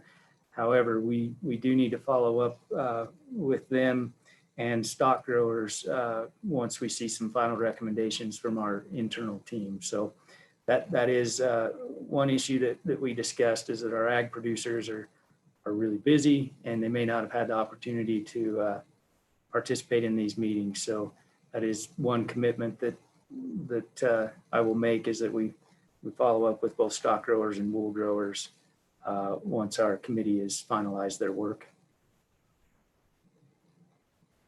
Okay, thank you. Committee, any questions for Mr. Worf? Okay, seeing none, we'll move on to the next person, which I don't have anyone on my list. Beth, is there anyone else in the room that would like to do public testimony on this issue? Mr. Chairman, it looks like Ms. Maldonado actually is admitted into the meeting at this time. She may want to testify. Okay, I don't see her name on the list yet here, or it's on the list, but I don't see her in the, there she is. Anyone else in the room that would like to do public testimony on this issue? Okay. Mr. Chairman, it looks like Ms. Maldonado actually is admitted into the meeting at this time. She may want to testify.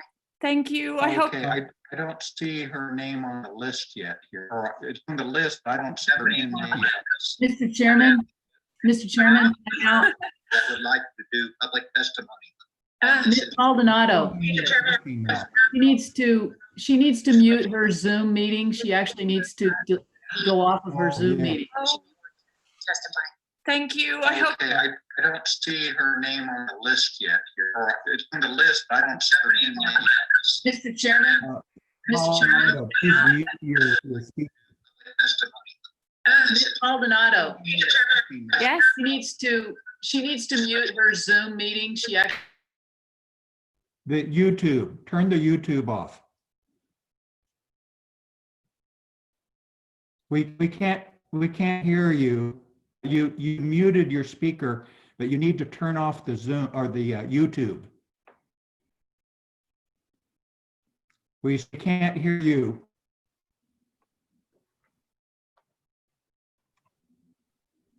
Turn off the Zoom or turn off the YouTube. How about and turn that? There you go. There you go. There we Sorry. go. Thank you. Please proceed. Thank you so much. Thank you. So, okay, this is like third time lucky. Thank you so much for allowing me to say a few words today. I would like you to, I'd like to encourage you to move forward with the process to examine possible changes to trapping statutes in Wyoming. By way of introduction, because I do have a funny accent, let me say that it has been 41 years since I first laid eyes on the splendor of the Wyoming landscape. I was an adventurous college student on a trip from the UK. Every fiber of my being called me to return, and 27 years ago, I was able to make my home in Moran, Wyoming. As a former Brit, I know a lot about the importance of protecting and respecting culture and tradition. Believe me, there is a lot of it over there. I'm speaking today in acknowledgement of your own desire to protect and respect the culture and tradition of this great and wonderful state.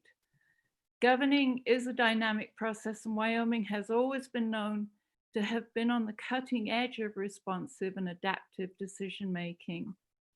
In answer to Mr. Wolf's point, there are many jurisdictional complexities involved in the issue before you, including the regulatory responsibilities of Wyoming Game and Fish and the Department of Ag, as well as the insights of an extremely diverse group of Wyoming stakeholders. Much vanguard work to collect and correlate the needs and perspectives of your citizens is already being done, and this committee has a very important role to play in this shining example of collaboration. I know there is always the fear of the slippery slope, but in this process, checks and balances will always be there, as they are in any legislative action. Thank you for your time today. I have never once regretted chasing my dream to live in Wyoming. Ms. Maldonado, thank you for your testimony. Any questions for Penelope? You know, Father Christmas called me that when I was 5, and it crushed me. It's it's Penelope. Penelope. Excuse me. Any questions for Penelope? Thank you. And I actually did have a dog that had to undergo extensive dental work. She was caught in a foothold trap. She was not on a leash. It was down by the Buffalo Fork, but she was right with me. According to Forest Service rules, she was under voice command. She was very close to me. We were down on the edge of the river, well, frozen river in the winter. And between the two of us trying to get her out of the trap, she did have a lot of damage to her teeth. And so it does happen, but no, she wasn't on a leash. I do wonder, and maybe this is something Mr. King could speak to, how many sportsman's dogs, especially with winter sports, who are off leash, like houndsman's dogs and birding dogs, are ever caught in traps or snares. Mr. King, do you have an answer for us? Chairman Miller and Mrs. Maldonado, I don't have an exact number of that. I do know of some instances where bird dogs have been caught in traps, but in terms of an actual number per year, I don't have that information. Okay, thank you. Thank you. Any other questions for Ms. Maldonado? Okay, thank you very much for your testimony. And I think if you followed the whole meeting, we're going to possibly see some rules or some recommendations for the game come November, and possibly some legislation if we have another meeting before the end of the year. Mr. Co-Chair, do you have any further comments on this topic?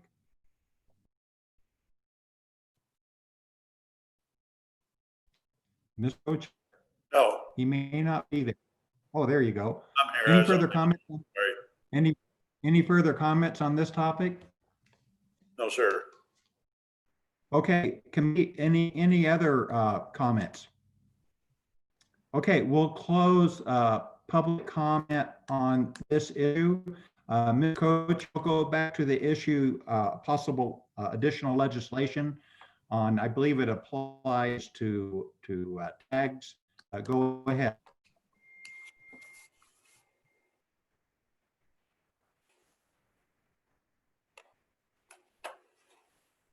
Mr. Chairman, sorry, I was getting off my other one. Oh, okay.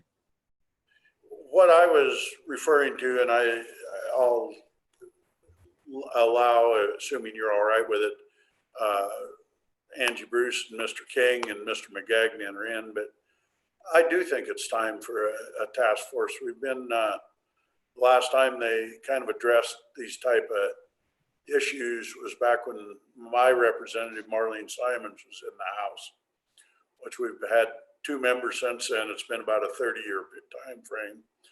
And I do think it's time that the legislature sits down via task force and addresses some creative new ways to create access for Wyoming hunters, to create better access to public grounds, and to possibly foster access onto private grounds via some of these other type programs that other states have done. And I don't think any of the other states are perfect, but they are novel in how they do it.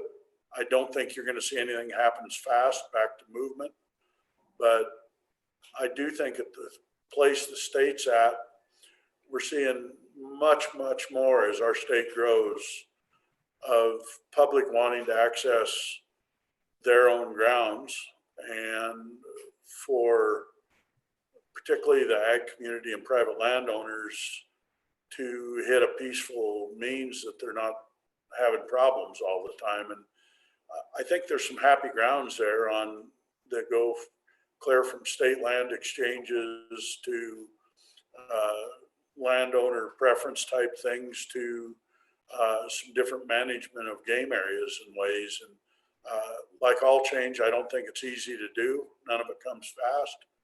But I think almost any time we've had these meetings, the trapping one that just happened is a great example. Is, you know, we took the first pass on this and handed it to the Game and Fish, and they did a bang up job of finding some medium ground on this that I think we're going to come out with. And I think we can foster the same going forward. I'd like first to hear some comments from Mr. King, not a task force that necessarily is tasked with coming with legislation, but fostering some of these new ideas and making an awareness of what's out there and what the might be.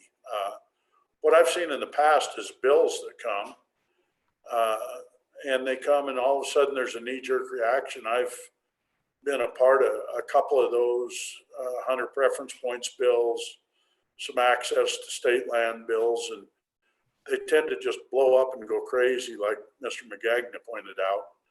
But in a task force setting, when all the parties are sitting there and everybody gets a chance to testify and look at solutions, I think there's a way we can get there. And I guess I'm asking the committee to comment and do some thoughts, because I do think it's time that we really do look at a task force that brings all the parties together, uses some of the new processes we didn't have 30 years ago to look at reaching some mutual things that enhance our game herds, enhances our game management, enhances public access, and enhances management of the private and public grounds that support those game herds. So I'm open for any comments and thoughts on it. That was kind of what the intent was of the interim topic. And I will admit, and I take all responsibility, it's been a crazy summer with COVID, and I dropped the ball and didn't get the background done with both Game and Fish and some of the others. So with that, I'm going to sit back and listen to everybody comment and kind of decide whether we ought to look at a bill draft or not, being we're probably going to consider another one as well.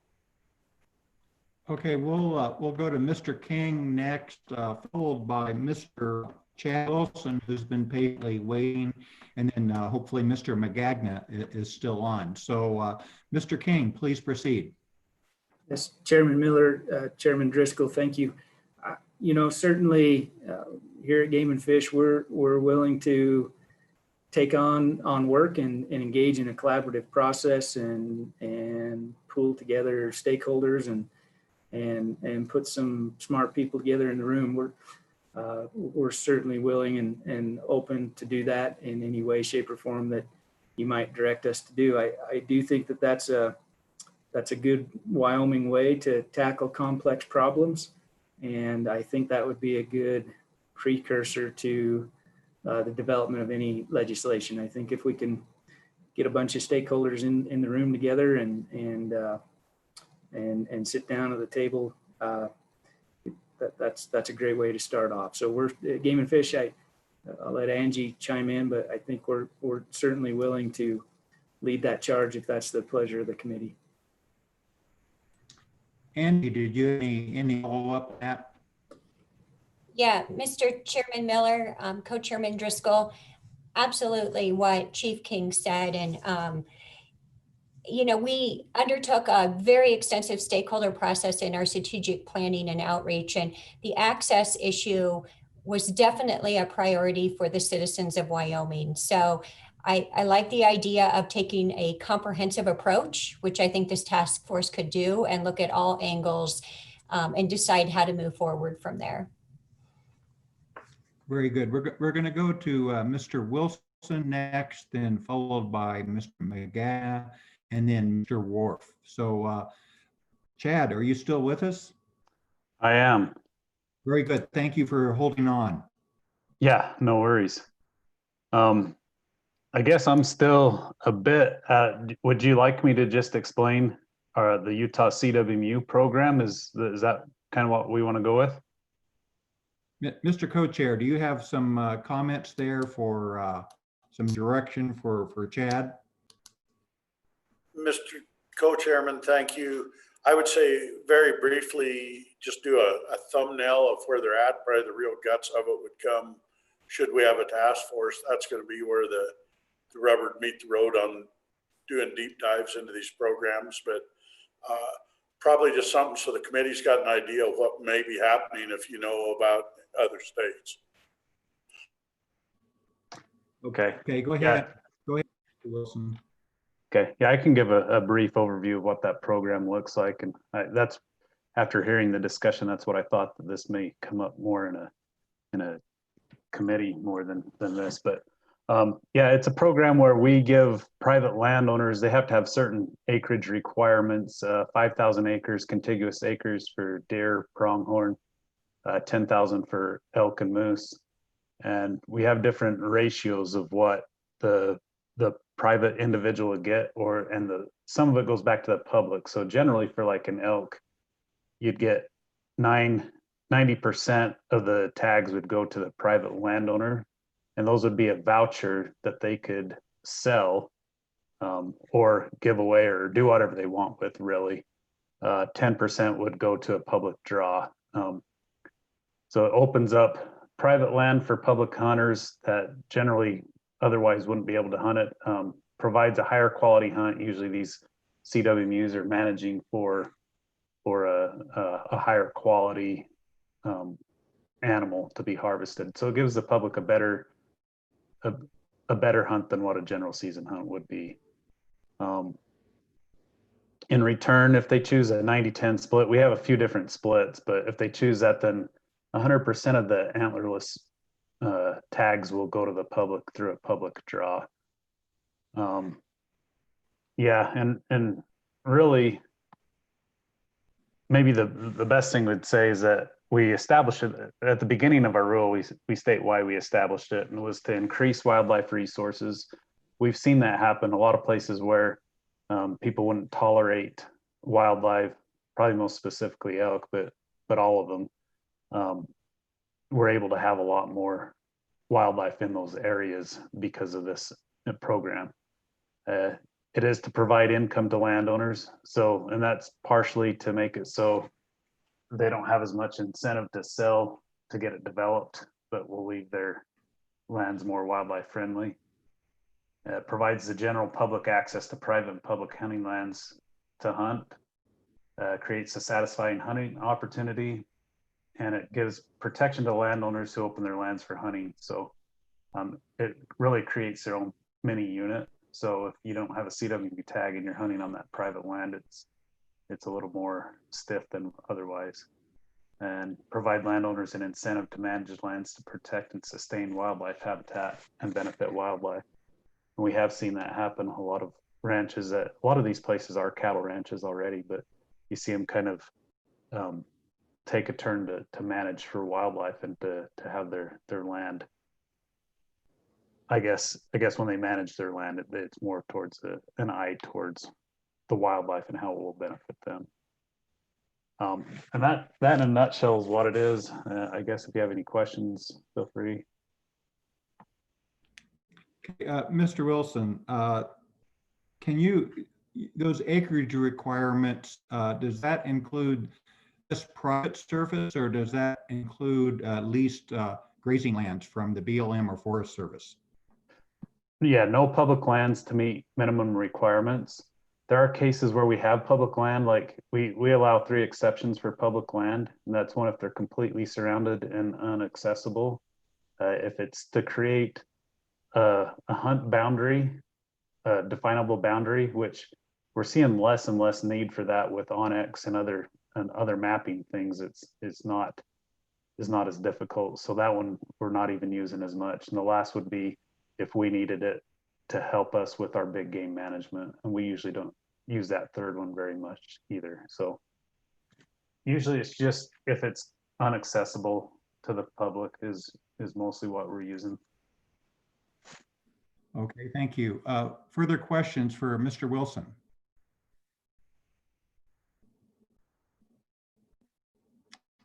Mr. Chairman. Seeing none. Oh, Representative Flitner, go ahead. Mr. Chairman, thank you. And Mr. Wilson, I would like to know how long this program has been in place and how well supported by your hunting population in the state. Thank you. Yeah, so we started out with PHUs back in the 90s. So it's been around coming up on 30 years now in one form or another. Supportive, that's a tough question because there are definitely parts of our sportsmen that do not appreciate the CWMUs. I think overall it's supported, but really where we have the most CWMUs in our northern area where there's more private land. And to be frank, a lot of them think we give away too much with the 90-10 split, that the public or the private landowner is getting a little bit too much on that. So yeah, so I mean, it's a little bit mixed.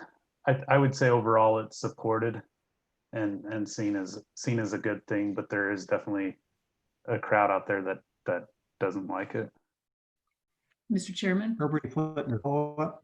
Yes, sir. Thank you. And Mr. Wilson, do you know if a landowner participates in this program, then are they not paid any damages, or does your state pay any damages to landowners for wildlife?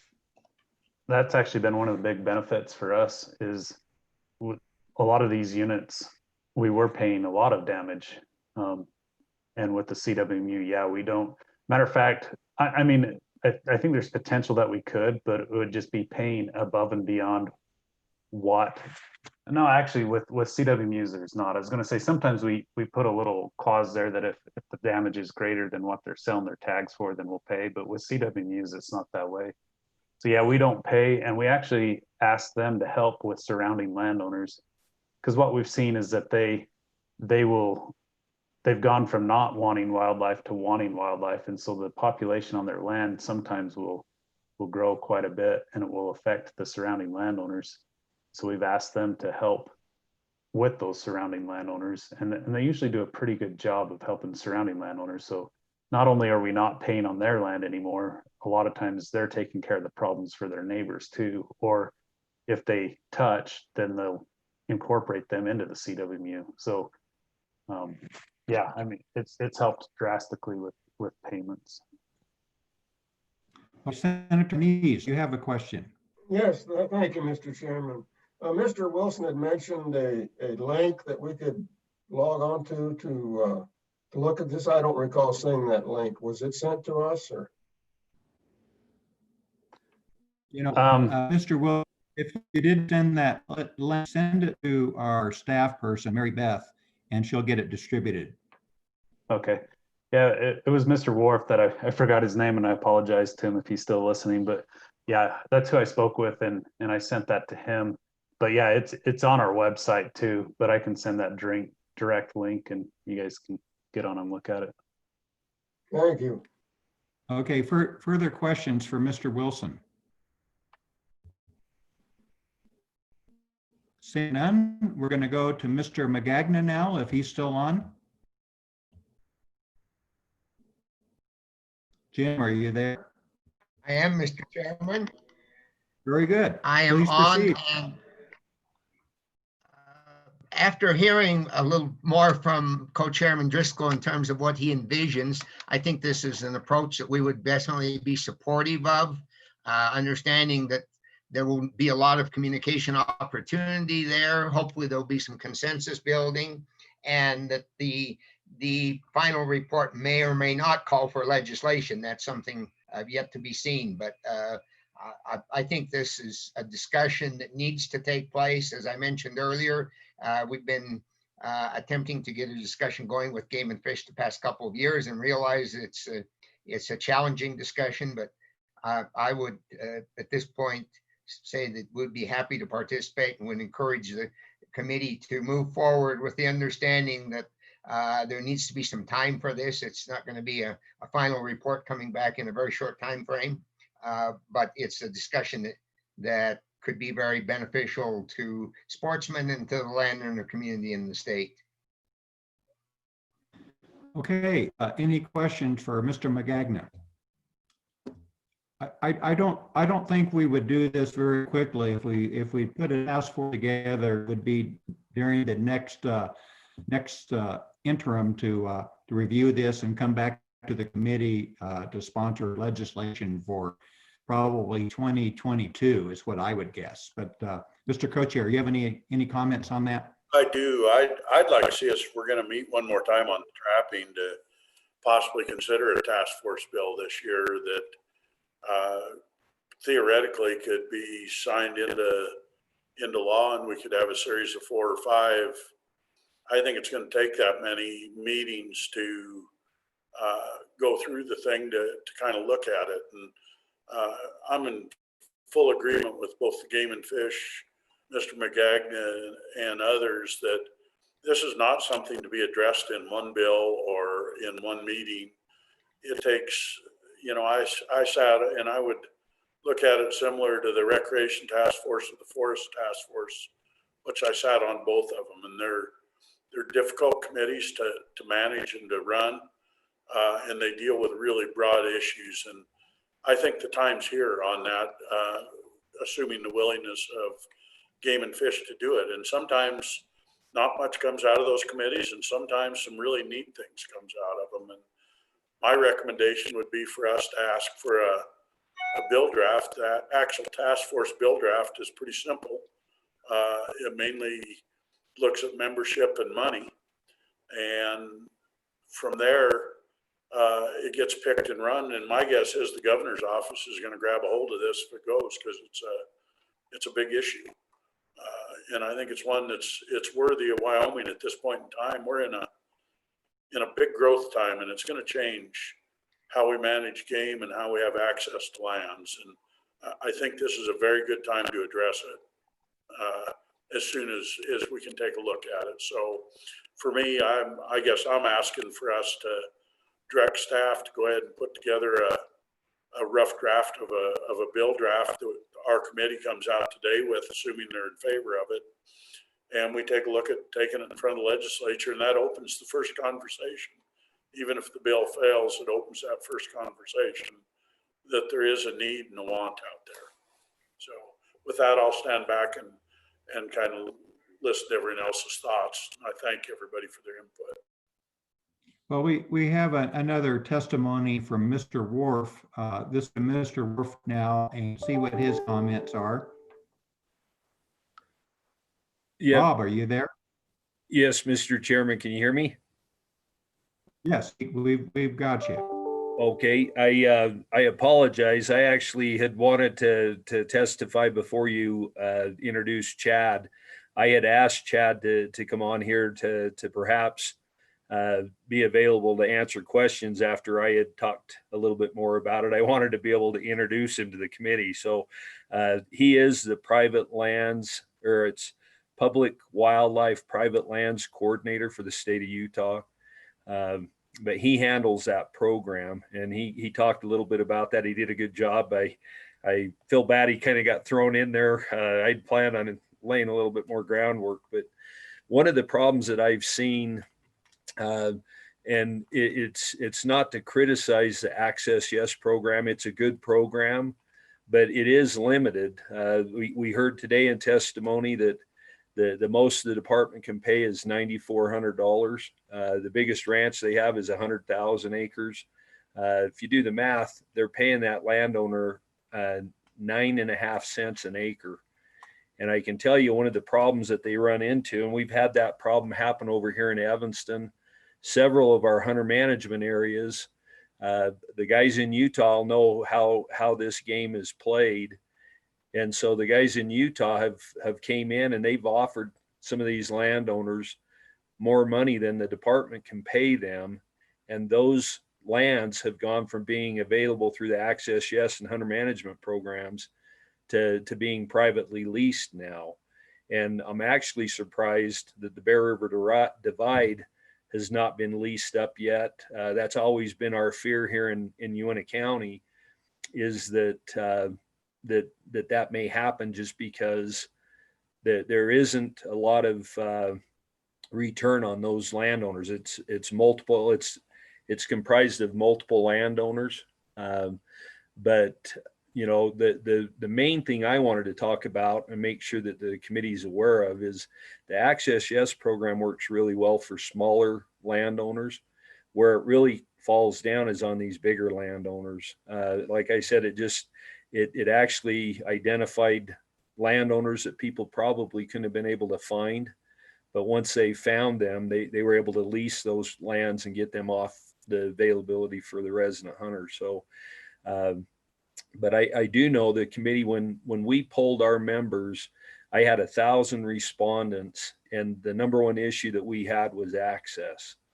And I do think that's one of our big problems that we have in the state, is that we don't have very good access to our private lands.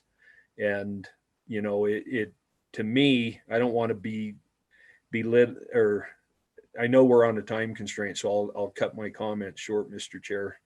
But I do think I support the idea of putting together a task force and looking at it. There's multiple programs out there.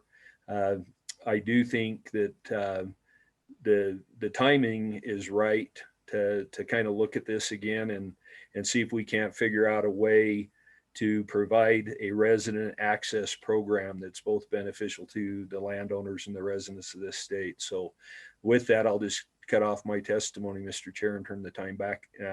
Willing to answer any questions, but I'll turn it back to you, Mr. Chair. Okay, thank you, Mr. Wharf. Any questions for Mr. Wharf or Mr. Magagna?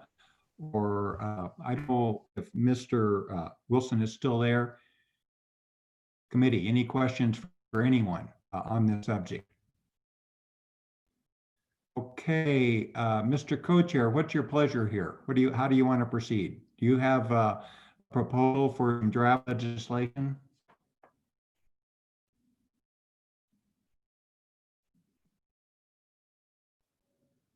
Mr. Co-Chair, are you there? Sorry, I was muted, Mr. Co-Chairman. Thank you. I guess I'd kind of like to poll the committee to see, before we delve much into it, to see if there's a willingness to go forward with a concept of a task force on it. And if there is, then we can have a quick discussion on kind of what the layout should look like on it. Well, Mr. Co-Chair, just my general comment on this. This is a general session coming up, and you're going to have numerous TRW meetings. So this is still a proposal that could be brought forth then for discussion in the committee, and ask for a draft bill that could be in place by the end of the session to have a task force for next year. So I don't see it a pressing issue right now, but that's my comments. I'll go with the will of the committee. Mr. Chairman. Go ahead. Representative Pass. Thank you, Mr. Chairman. With Wyoming, over half of it being in public lands already, I think you got to be really, really careful to not tread on private property rights. It is, every time you address this access to public lands and whatever, then right away they want to condemn away or force their way across private lands. And we got to be, I know I'm going out here. This is, I did not win my reelection, but the committee and the legislatures really got to be careful about our private lands. We're getting more and more people living in cities. We're looking more like Montana and Colorado, and we just got to be really careful to protect our private property rights. Thank you very much. Okay, committee, Representative Yin. Thank you, Mr. Chairman. So with regards to the idea of forming a task force, I think it will be harder this year than any other year to create something that will cost the state more money for the upcoming interim. So I think it makes the most sense to make it maybe our #1 priority for next year's interim. I probably am against creating a task force just because of how difficult it will be to bring through both chambers. Okay, other comments from committee? Mr. Co-Chairman. Mr. Co-Chair, go ahead. Representative Edwards, just a straw poll, and I'll make my final appeal. My thoughts are this. Mr. Co-Chair. Go ahead. Let's go to Representative Edwards. He has some comment. Okay. Representative Edwards. Yes, thank you, Mr. Chairman. I'd like to leave it in the committee and not do another task force. That way this committee would be the ones that got to overlook what was going to be going forward. And instead of a task force that most of us will never get a chance to be on, I'd like to just leave it in the committee. Thank you. Okay. Any further comments from committee before we go back to the chair? We have Representative Haley. Representative Haley, go ahead. Thank you. I think we're a little premature on the task force, and I'll tell you why. I think there's a lot of information that this committee could get. I listened to Mr. Wharf, and I guess I don't know all the facts, but here in Albany County, we have one landowner that has over 100,000 acres in 5 different HMAs. So until we have more accurate data provided by the Game and Fish and any other agency or the public, I think we're a little premature on a task force. Thank you. Okay, any further comments before the co-chair? Okay, seeing none, Mr. Co-Chair. Mr. Chairman, thank you. I think I'm outnumbered, and I realize that it's fine. I'll kind of address them one at a time. For Representative Tass, the actual real deal of this is to beef up the private landowner rights at the same time that you provide access. I being a private landowner, really understand it, and the purpose of a task force isn't to force anybody to do anything. It's to find cooperative areas you can work together. On the other issues of a task force, as far as gathering data, the problem is we're so busy in these committees. I have sat on, like I say, several of these task force. They take hundreds of hours to get the people to really get fleshed out and done. And our committees don't have the time to do that. Really what they do is those committees gather it and you come up with some boiled down ideas out of it that actually then the legislative committees do address. That's where, should there be bill drafts, they come from there. But often we found in both recreation and forest, there's things that can be done cooperatively that don't require lawmaking that turn out to be win-wins. And that's, I do think the task force they're cost effective as far as having money to do them. For Representative Yin, I represent to you, we're going to be billions in the hole for decade to come. Probably we've got a lot of times. I think this is one that the task force pays for itself. This provides increased revenue to the game and fish and probably increased sportsman participation. That it pays itself back. I'm pretty strong on the need to look at it. Overall they're fairly cheap to do, and they really do tend to bring out some good deals. I'm pretty hardcore. I'll bring it on my own. If we wait until session to start doing this, what you'll get is a Senate TRW file to bring a task force or a House one. And we all know that these joint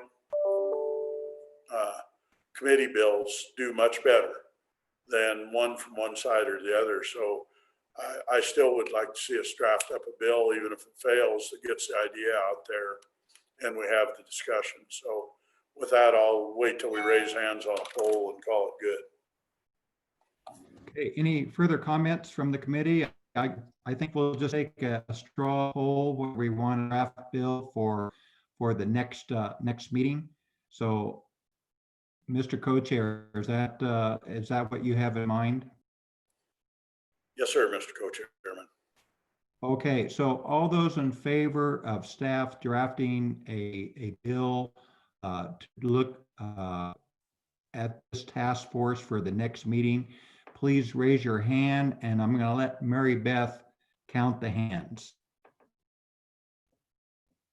All those in favor, raise one of your hands.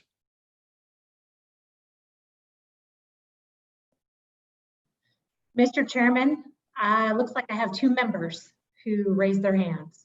Okay, that motion has failed. Mr. Co-Chair, any other comments before we move on?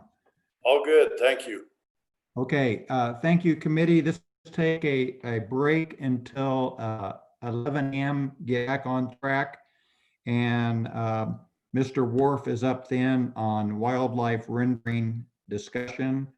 I don't know if Kemp is in the waiting room, but Mary Beth, can you make sure both of those folks are going to be ready to go? Yes, Mr. Chairman. Okay, so we're on a break until 11 a.m.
There we go. Okay, this called the meeting back to order. Mr. Worf, you're up.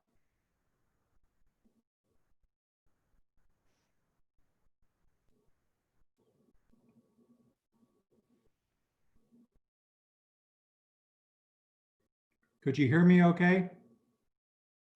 Mr. Chairman? Yes, go ahead. I just, small thing, I'm not sure if the committee has a quorum, at least based on the video screens that are turned on at the moment. Okay. Mr. Chairman, this is Representative Freeman. I'm having internet issues. If I leave my camera off, I can hear people. Okay, we're good. But if I leave my video on, then I can't hear people. Okay, turn your video on at least briefly so we can see that you're around. And John, let us know when we have a quorum. Yeah, Mr. Chairman, I'll turn on my video and vote. Senator Manise, Representative Haley, Representative Edwards, Co-Chair Driscoll, are you guys there? Representative Flitner, I believe you're here. Mr. Chairman, I believe we have a quorum. Okay, very good. Mr. Worf, you're up for the next topic on the wildlife rendering. Yeah, Mr. Chairman, I appreciate the opportunity. This was one of the items that I brought before the committee for interim topics. And I've really just wanted to introduce Ben Kemp. He is a local businessman here in Uintah County that came to me and talked to me about the rendering, his desire and the potential that it had to really give his business a lot more opportunity. So I really just wanted to introduce Ben to the committee. He runs Fraught Meat Company here in Evanston. And he's the one that brought this, but basically rendering, that's when we take the unedible portions of wild animals that go through his meat processing plant. He would like to have the ability to turn that into a usable product like dog food. And everybody's told us, well, it's not prohibited, but the problem is it's not authorized. And as a business owner, he's reluctant to invest a bunch of money into something that could be shut down. So without further ado, Mr. Chairman, I just introduced Ben Kemp and turn the time over to him if that's okay with you. That's fine with me. And Mr. Kemp, welcome to the committee. Please adjourn the chair, and you'll probably have some questions after your presentation. Great, I appreciate that, Mr. Chairman. Can you hear me okay, and the rest of the committee? Loud and clear. Loud and clear. Thank you. Wonderful. Let me just see if I can articulate. Appreciate Mr. Worf and his initial presenting me and introducing me. Yes, I do represent a meat processing facility here in Southwest Wyoming. Been in the hunting industry for a long time and been around. I've always, in fact, historically, always cut my own meat. But there is a great need in our state to process these animals. One of the challenges that we have is that we're a seasonal operation. And there are other meat processors that are similar to ours, where we only cut wild game. And some of the options that the meat processors have is to cut domestic along with that, and that introduces some new challenges and guidelines and so forth. And there are some allowances to try and help in that transitional period. But for us at this juncture, it's just cutting wild game. And so we're challenged with finding quality, good help for those 2 to 3 months during the fall when the hunting is taking place. And so we're looking for ways that we can appeal to our employee base here and try and get good quality help and turn it more into a year-round operation. I saw as I got involved in this industry, we have a resource of these renderings that essentially are being discarded. And kind of the best maybe illustration I can use, it's kind of like a peanut butter and jelly sandwich. where you peel the crust off and throw the crust away, which is perfectly edible, perfectly good, particularly in this case for animals, for our pets, and we eat just the center portion. Now, Mr. Worf talked about the inedible portions. You know, a lot of what gets trimmed off is just not palatable to us. It's not that it's inedible, but it's just less palatable. And so we discard that industry-wide, and oftentimes it finds its way into the landfill. And so here I see an opportunity for us to maximize our business and also open it up for others that are in a similar type situation to take those renderings, put them into a usable resource, and to in essence bring more business to the state of Wyoming and our county here, and open up jobs more in a full-time capacity rather than just part-time or seasonal. So having said that, I don't know if that explains what we're asking. I'm certainly willing to answer any questions, Mr. Chairman, that the committee has.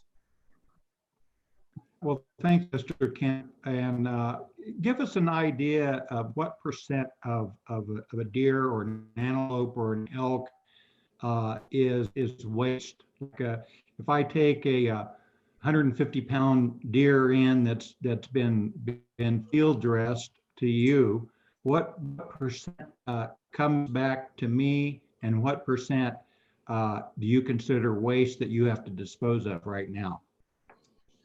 That's a great question, and there are a couple of factors. How the animal, the shot placement was. What there is some damage, what we call bloodshot, and so it's hard to pinpoint an exact percentage.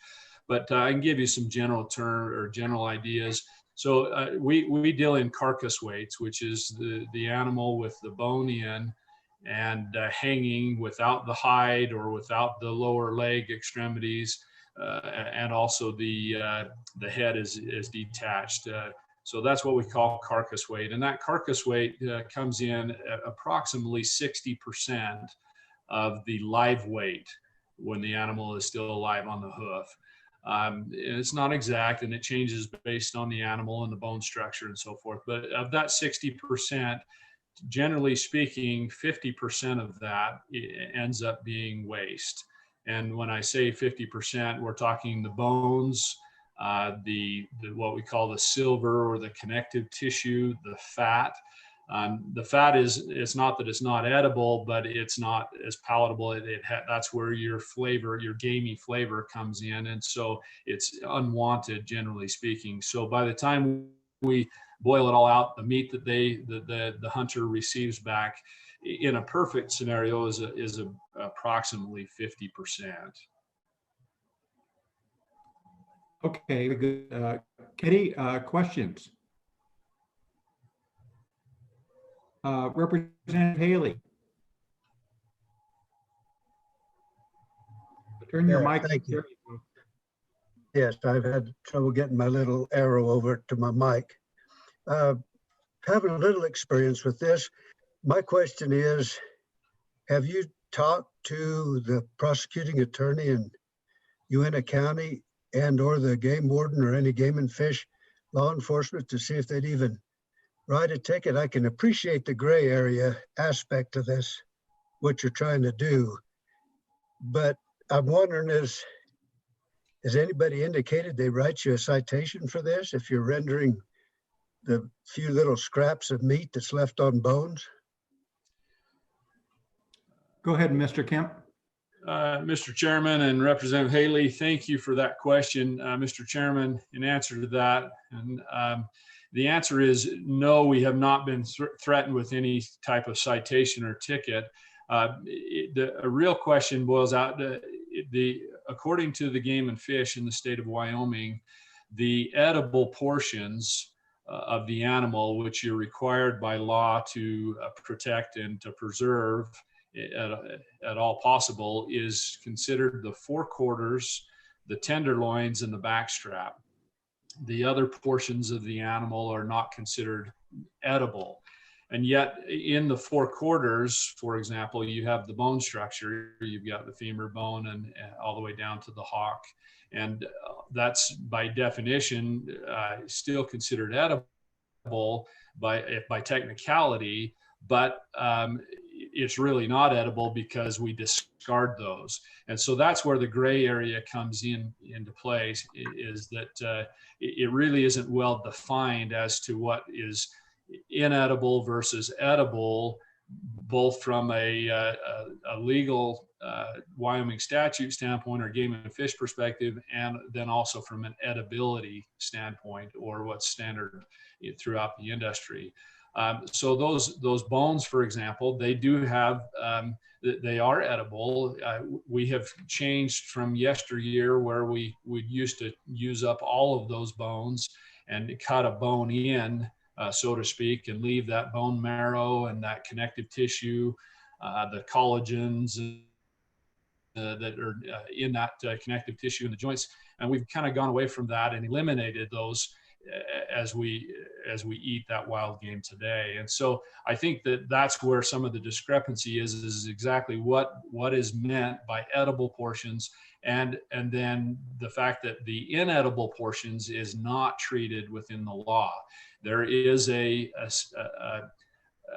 understanding or a fear that not just processors but hunters have, that they can't resell for commercial purposes the inedible portions.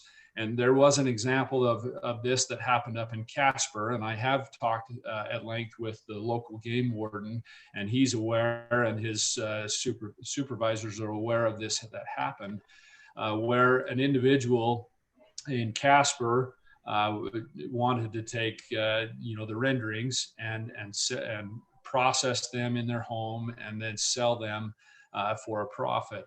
And the Game and Fish came in and essentially shut this individual down because they didn't feel like they had control over the situation. They couldn't guarantee its quality, and so it got shut down. And as I've looked into it and talked with them, it's really not well defined as to what is allowed within the law. I don't think it's, as Mr. Wharf has described it, we don't believe that it's prohibited, but at the same time, just exactly what's allowed is in question. Follow up, Representative Haley. Yeah, one is you didn't answer if you talked to the prosecuting attorney or not. They're the ones that ultimately decide whether a case gets prosecuted in each of their individual counties, and what their take on this is. Mr. Chairman, Mr. Haley, apologize for that. Thank you for reminding me. Yes, I have not talked with the local prosecuting attorney. It's just believed that there could potentially be a challenge with that, but I would be more than happy to do so and report back. Representative Task. Thank you, Mr. Chairman. We got a question. At some point in time, we had a discussion along this line, and there was some points brought up, if I remember right, about the CWD, chronic wasting disease, being transferred because of the bones and bone marrow and the spinal column and the nerves, that CWD could be transferred through the dog food back to the dogs and back to contaminate the ground again. And that's the reason that they took so you can't leave the T-bones in your T-bone steaks and whatever off the animals and such. Has this, can Mr. Camp answer this, or some other members there? Isn't there a concern out there that if they started processing the bones and that kind of thing, that virus, and it's not a virus, protein, actually doesn't go away? Thank you. We have Scott Edberg on the line also. We'll get to a Game and Fish to that question as soon as we finish with questions for Mr. Kemp. So Mr. Kemp, would you like to attempt to answer that, or do you want to wait for the Chief Game Warden? Mr. Chairman, Representative Tass, I would like to treat that issue just briefly, but with one caveat, and that is that I am not an expert in chronic wasting disease. I have studied very much at length on my personal and professional level here, but I have no certification as to the extent of that disease. But I can tell you this much. We have known about chronic wasting disease since about the 60s, 1960s, 1970s, and we've been testing for it since the 1980s. And that's based on what research I've found available. I have talked with one of the leading experts on this that used to be employed by the Wyoming Game and Fish. He lives back east now, and to try and understand a little bit more of this disease. The challenge that we have is, chronic wasting disease has been around for a long time. To date, there has never been a single case of chronic wasting disease passing on to either humans and or dogs. There's been no scientific data that would substantiate that. Where the latest scare or threat that we've seen come about is from some tests, laboratory tests that have been done on monkeys, both in the United States, in Canada, and then overseas. And the challenge with those is they tend to bring a whole lot of fear into the minds of individuals, but without a lot of, in fact, those reports have not been publicized, at least the findings have not been, and made readily available, but the news reports have. And so as of late, it has raised its ugly head again, and we have been battling with that. We've been working very closely actually with the Wyoming Game and Fish to help test for chronic wasting disease. In our county here in Uintah County, we tested and last year and didn't have a single case in Uintah County, but a couple of the other counties did. And so is it a concern? Yes. Is it a concern that it could pass through the dog and their feces back into the soils? Yeah, it is a prion disease, and that protein stays in the soil for a long period of time. And as we've discussed with the Game and Fish, how best to handle and treat that here at the processing facility, we were able to make some suggestions that I think ultimately, at least locally, we were able to come up with a happy medium. And that is that the head and the spinal column either doesn't leave the place of kill in the wild, or it has to be disposed of into an approved facility or location. And that can be via the processor. So all of the animals that come in, the spinal columns and the spine, as well as any brain matter, that all gets put into the landfill. In the landfills, that's keeping it in more of a controlled environment. But in talking with the local landfill, the challenge that they have is that they have lots of vectors, birds, coyotes that come in and essentially are, or the potential is there that they could also eat that the same way that a dog could. Ultimately our pets, they eat these dog treats, they eat the meat from a potentially infected CWD.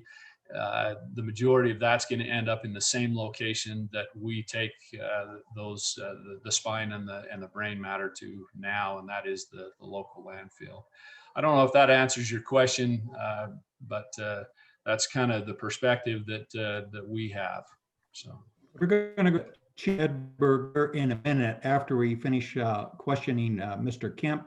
Representative Tass, did you have a follow-up? Well, yeah, just a short one that I guess where the information or where I got that from was they were discussing the coyotes that were out eating animals that had died from the CWD, and then were spreading the protein around. And I just, and there was a discussion about the processing the meat at that time, so or the bone matter and things. So I thank you very much. Appreciate it.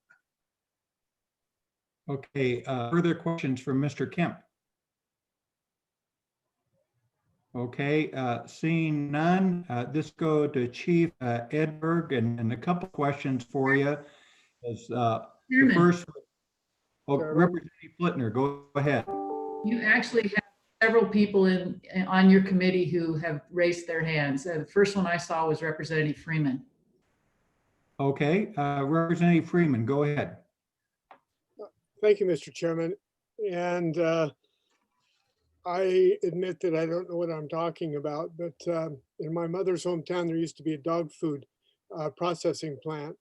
It employed about 30 people. It was taking most of its product was from domestic cattle, pigs, and that sort of stuff.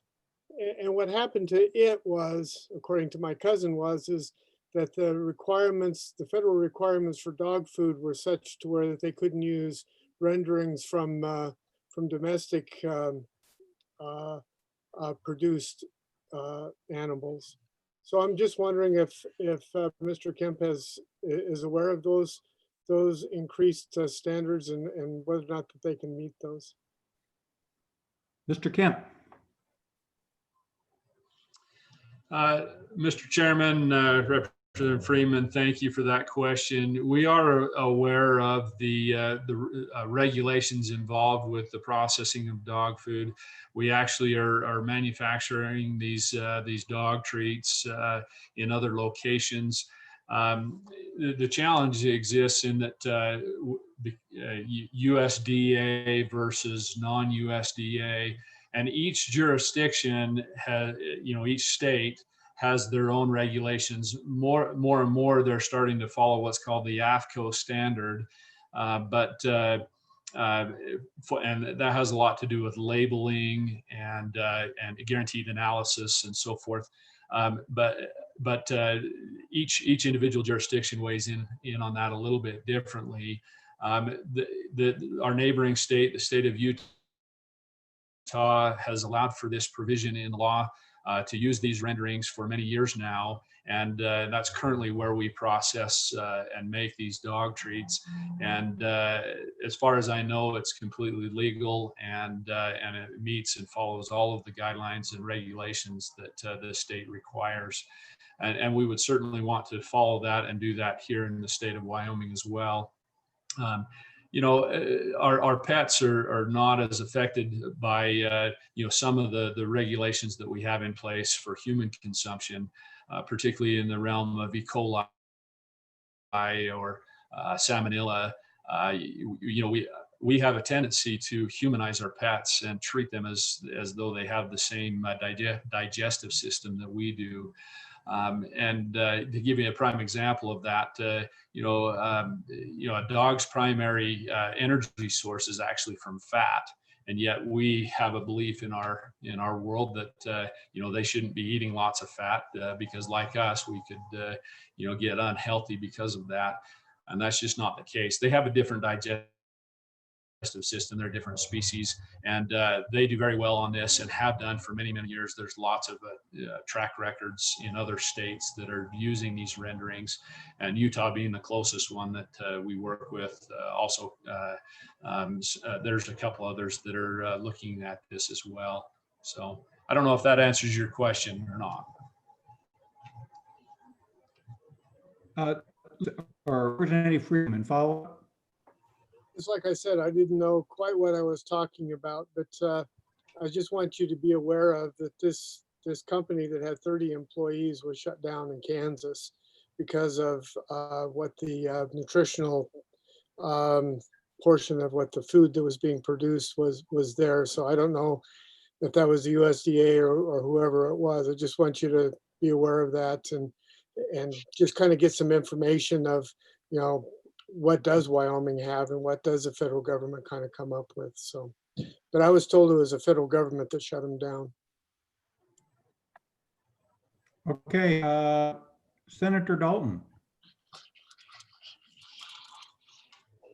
Thank you, Mr. Chairman. I was just trying to note that Representative Freeman had a question, but I did want to ask, I guess, since I'm here, they said that Scott Edberg, the Chief Game Warden, was available also for questions.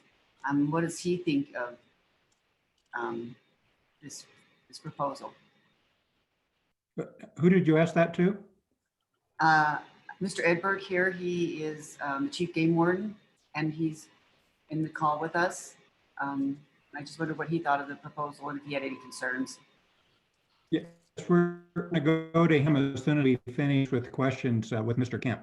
So Senator Manise, did you have your hand up? Mr. Chairman, Representative Newsom. thank you, Mr. Chairman.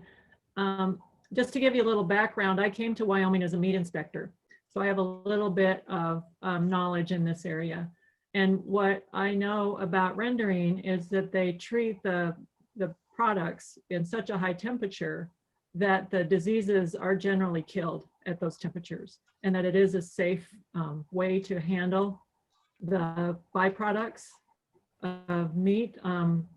The other thing is Wyoming is unique in that we have our own meat inspection. We do not have USDA meat inspection. And that presents a challenge, like in this instance, in the rest of the United States, for the most part, USDA is in charge of this. In Wyoming, it's the Wyoming Department of Agriculture. So I would be in favor of this, given that the process is conducted within the standards of the Rendering Association, with the rendering group and best practices of the rendering group, because I don't know about chronic wasting disease, but I know that most diseases are killed through the process of rendering. Well, thank you for that. Representative Freeman, did you have a follow-up?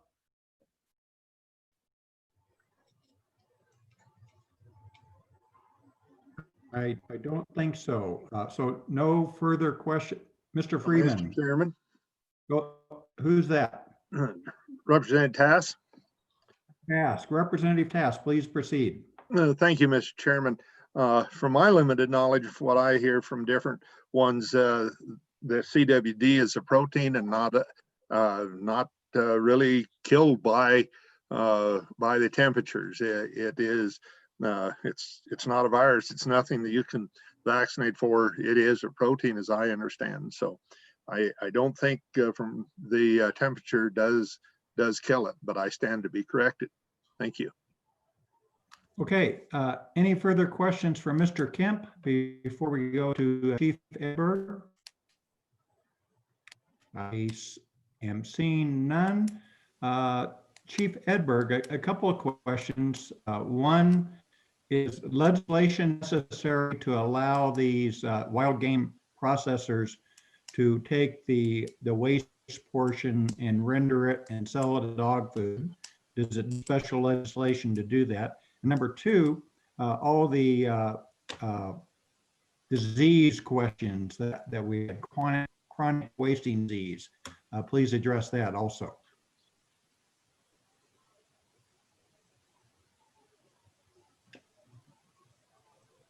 Are you there, Chief Edberg?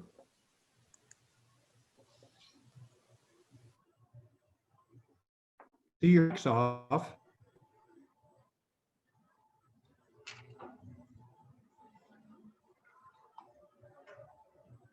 Mr. Edberg, Chief Edberg, are you there? I think we may have lost him.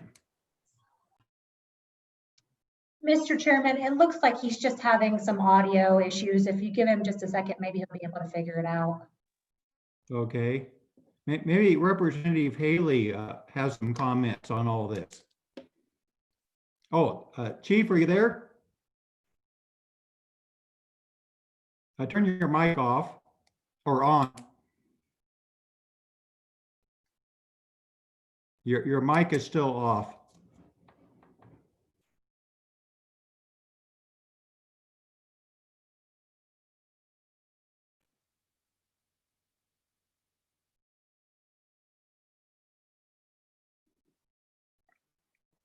Give him a few more seconds here. Scott, are you ready to go? Can you hear me now?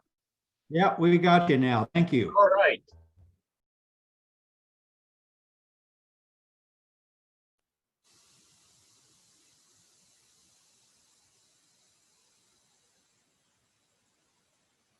Actually, we're not hearing you again. At least I'm not.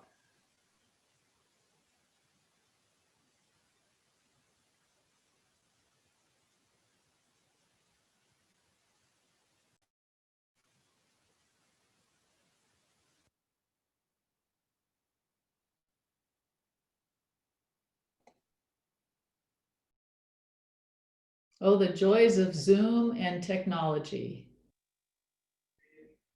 Yeah, Representative Flitner, welcome back. Thank you. Sorry to duck out on you guys. I lost my Wi-Fi. Luckily, I've got 2 different routers. Oh, boy. Scott, are you there yet? Mr. Chairman, I've been watching you and I don't think I've seen your lips move but a half a dozen times in the 2 hours we've been going. Well, you can hear me fine though, can't you? Right. Yeah, my internet's real slow. So actually, this is the live net on these Zoom meetings. I don't know why. Maybe too many people are at home today. I think we lost our chief. Maybe he's logging back in. Is Representative Haley still around? I'm here. What do you think? This will take some special legislation to allow these wild game processors to move forward? You know, I would suggest talking to the state attorney general, the administration of the Game and Fish, before we just jumped into making laws. And the Game and Fish Department has a new vet on board, and I'm sure she could give some advice. But I don't see, I was thinking back a few years, I guess unless there's a disease issue, I wouldn't, as a game warden, write a ticket on somebody that's scrapping meat off of bones after they already processed the animal. But that would be just me. I can't speak for every game warden. Would they be allowed to ship that pet product out of state if they are manufacturing that out of the waste and then bagging it and selling it commercially? That I couldn't answer. Yeah, I think that's, you suggested the AG. I think that's a good idea. Yeah, I think there's, they Chairman? need to get together and visit before we get involved. Okay, Mr. Chairman, this is Representative Newsom. go ahead, Representative. The Department of Agriculture, thank you. The Department of Agriculture is the department that oversees the processing of meat, of all kinds of meat, wild game included. And from an inspector standpoint for wild game, we were allowed to inspect wild game processing only for cleanliness of the facility. We had no input as to the quality of the wild game, unlike domestic animals where we inspected the health of a domestic animal to make sure that it was, to make sure that it could go into the food chain. So there's a difference. And also meat inspected within Wyoming, because we're not USDA, is not allowed to be sold out of the state of Wyoming. And I would assume that would be similar for the pet food created through the process that Mr. Kemp is talking about. Okay, thank you for that, Representative. I don't see Mr. Edberg back on the line here. Mary Beth, you have any update on what happened to him? Mr. Chairman, he is now joining the meeting. You might give Okay. it just a second. Okay, thank you.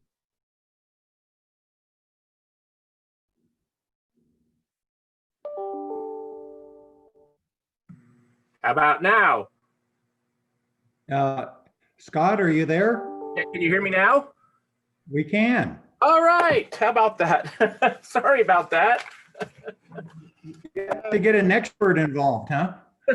You know, for some reason, it acts up sometimes. So, well, thank you, Mr. Did you catch those questions? One is does it take legislation to allow them to sell this as dog food if they render it?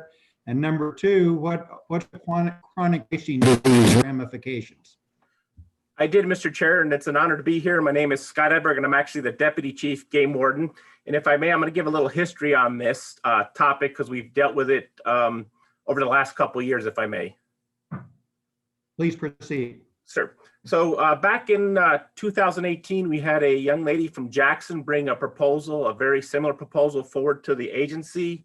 We looked at it and we agreed that this is possible under existing law. We feel that the definition of edible portions is defined in regulation, which includes the meat along the backbone, rib, front quarters, rear quarters, and tenderloins.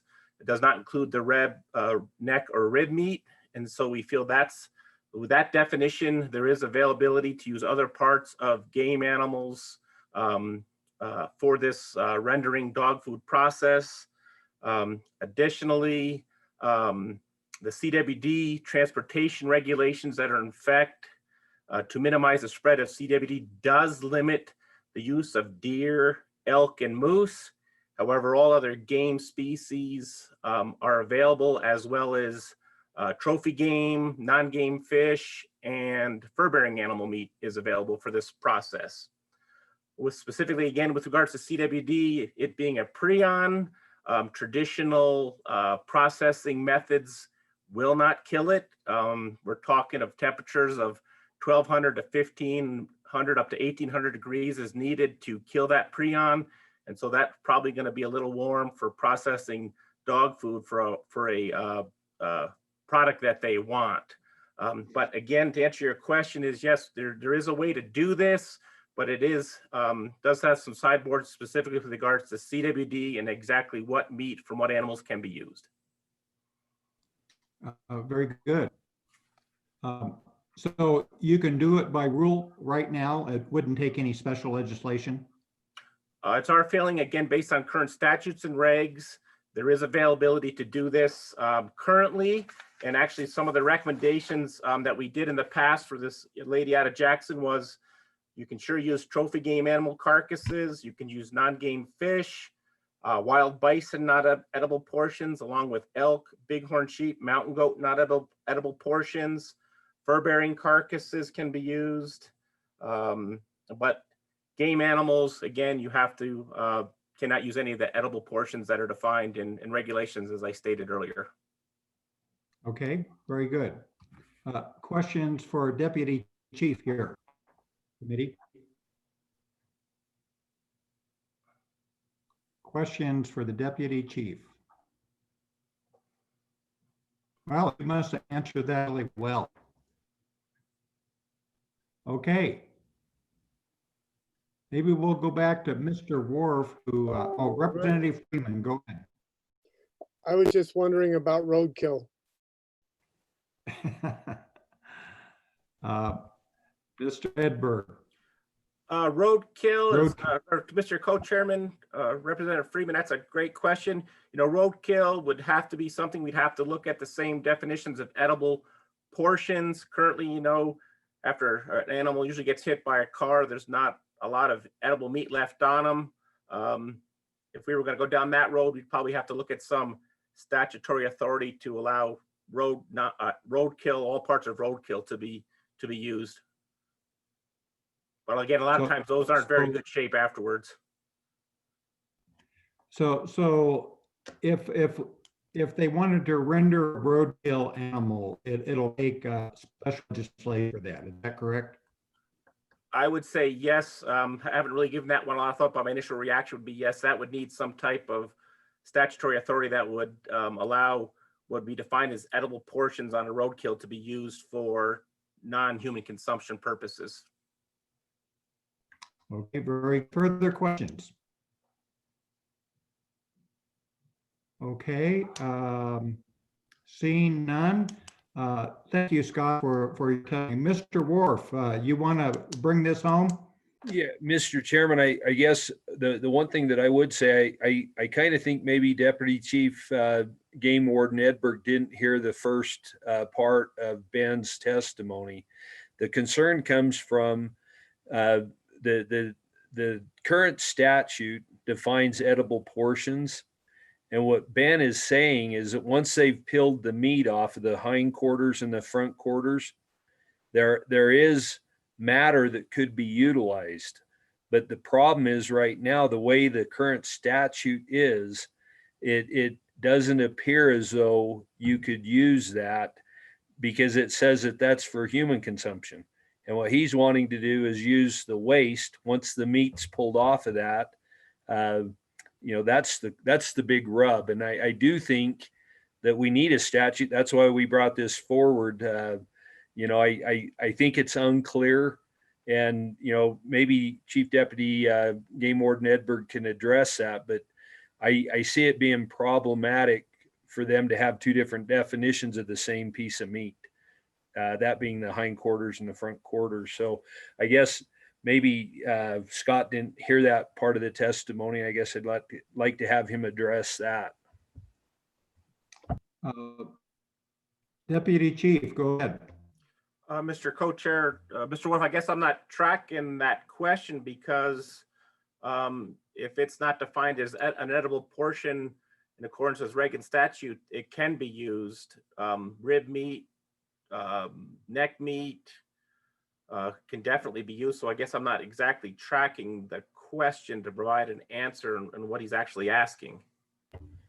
Oh, okay, Mr. Chairman, I'll try to make it as clear as I can, Scott, and Ben can chime in too, but the whole idea is, okay, once he takes a hind quarter and he peels off that meat, there's still some waste attached to that hind quarter. You have the bone, you have the sinew, you have some remnant meat that's still there. What he's saying is he's afraid or concerned that if he uses the remnants, once the edible portion has been taken off of those hind quarters and front quarters, if he was to use that byproduct to generate the dog food, that's where his concerns are. And I guess, Ben, you can clear that up if I haven't muddied. Ben, do you want to add to that? Mr. Chairman, appreciate that opportunity to clarify. Mr. Wharf is correct in that the definition of edible portions is the front corners, hind quarters. But once we've removed the steaks and the roasts and the burger and trimmed it up as best we can, we have a bone that technically is still edible, but not palatable. And therefore it lends the question, can you use those products, the bone and or the little bit of connective tissue and flesh, and also the outside rind, we call it, as when a carcass comes in and is hung for several days before, anywhere from 2 days to a week before it's cut, there's a thick outer rind that gets trimmed off, and it's trimmed off of those edible portions by definition. And so the understanding is that you can't use those edible portions, but we have turned it from an edible portion to an unwanted portion and disposed of it for many, many, many decades in the landfills. And that's why we'd like to have some legislation to clarify, what is allowed under the law, the statute, for the renderings, the non-palatable, what used to be edible portion but is now not. I know it sounds like we may be splitting hairs here, but anytime you are dealing with a commercial operation, you want to make sure that you're doing it according to the law and according to the statute. And so I think that there's ambiguity in the way that it's presently written as it pertains to the remnants or the renderings. And recognize that the CWD issue is a concern. My question is to Chief Edberg is, where does it state in there that those renderings, because they're of a CWD potential and that prion, is that a statute? Is that a regulation, or is that a department decision that was made in reference to that? Deputy Chief, go ahead.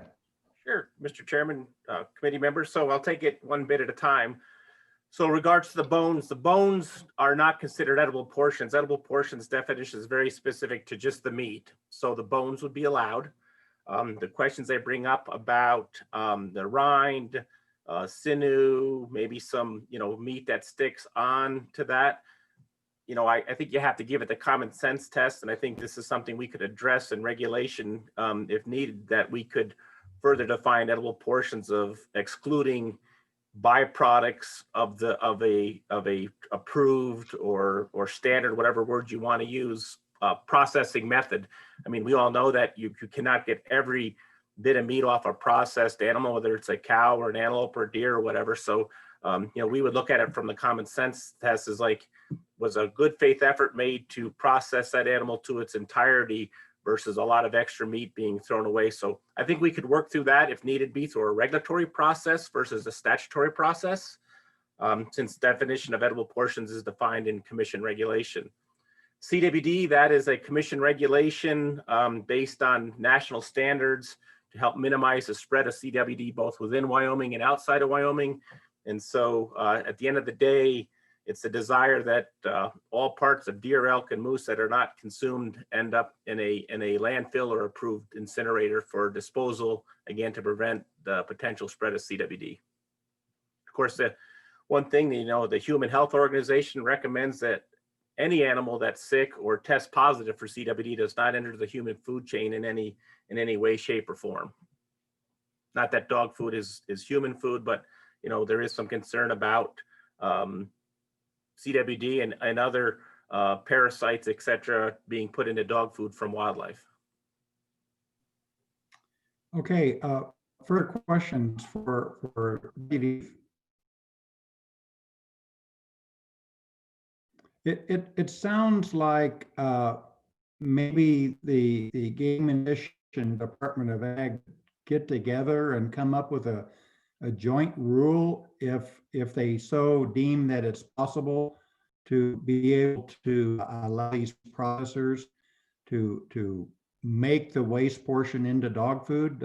Scott, do you have any comments on that? How do we get the Department of Ag involved with your regulations? Mr. Co-Chair, members of the committee. So when this first started back in 2018, we did work with Department of Ag, and they have their very specific regs, and I believe Mr. Kemp mentioned some of those, and we talked through this, and we feel from on the Game and Fish side, we can probably work through it. But again, there's a whole different set of regs that have to do with national standards that are kind of out of our deal, has to do with labeling, disease prevention and stuff like that. But the act, from our standpoint, we can work on looking at ways to allow those byproducts to be used. But again, they're going to have to be in accordance with Department of Ag. So we could sit, long story short, we could sit down with them and discuss it and see if what would be the best course of action. Mr. Chairman. Go ahead, Representative Taft. Yes, just follow-up question a little bit on the CWD. The big talk was like your spinal column and all that, and the bones. It's not edible, but yet now am I hearing that the Game and Fish would be okay with taking those byproducts, which have been deemed not edible, and putting them back into the dog food and the food chain for the pets? I guess I'm getting lost on why before that was taken off of the edible portion and now it's not edible, and then because it's not edible, it's okay to turn it into dog food, and the people processing that dog food would not be liable for spreading the disease. I'm not opposed to it, but it looks to me like we're talking double standard here. Thank you. Well, I don't know if we're going to go into that in depth, but it seems like that if chronic wasting disease can still be set around, that's an issue, and we would need, I guess, the Department of Ag and the Game and Fish to address that. I kind of like Representative Haley's suggestion that maybe we need the Game and Fish and Ag Department to ask the AG office to take a look at this and give some guidelines of where it is no longer fit for human consumption and where it's fine for the processors to make dog food out of it if they deem the chronic wasting disease isn't a big issue. You know, I recognize that, you know, hauling it to the landfills and exposing it to animals at the landfill, it kind of creates the same problem. But Scott, would you like to try to address that? Yes, Mr. Co-Chair, committee members, and maybe I didn't make it clear, but CWD is a huge concern.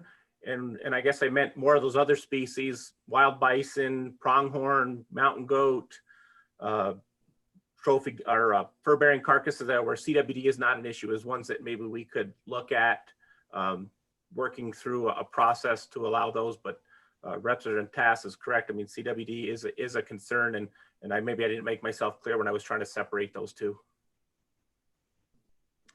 Okay, committee, any further questions for Mr. Edberg?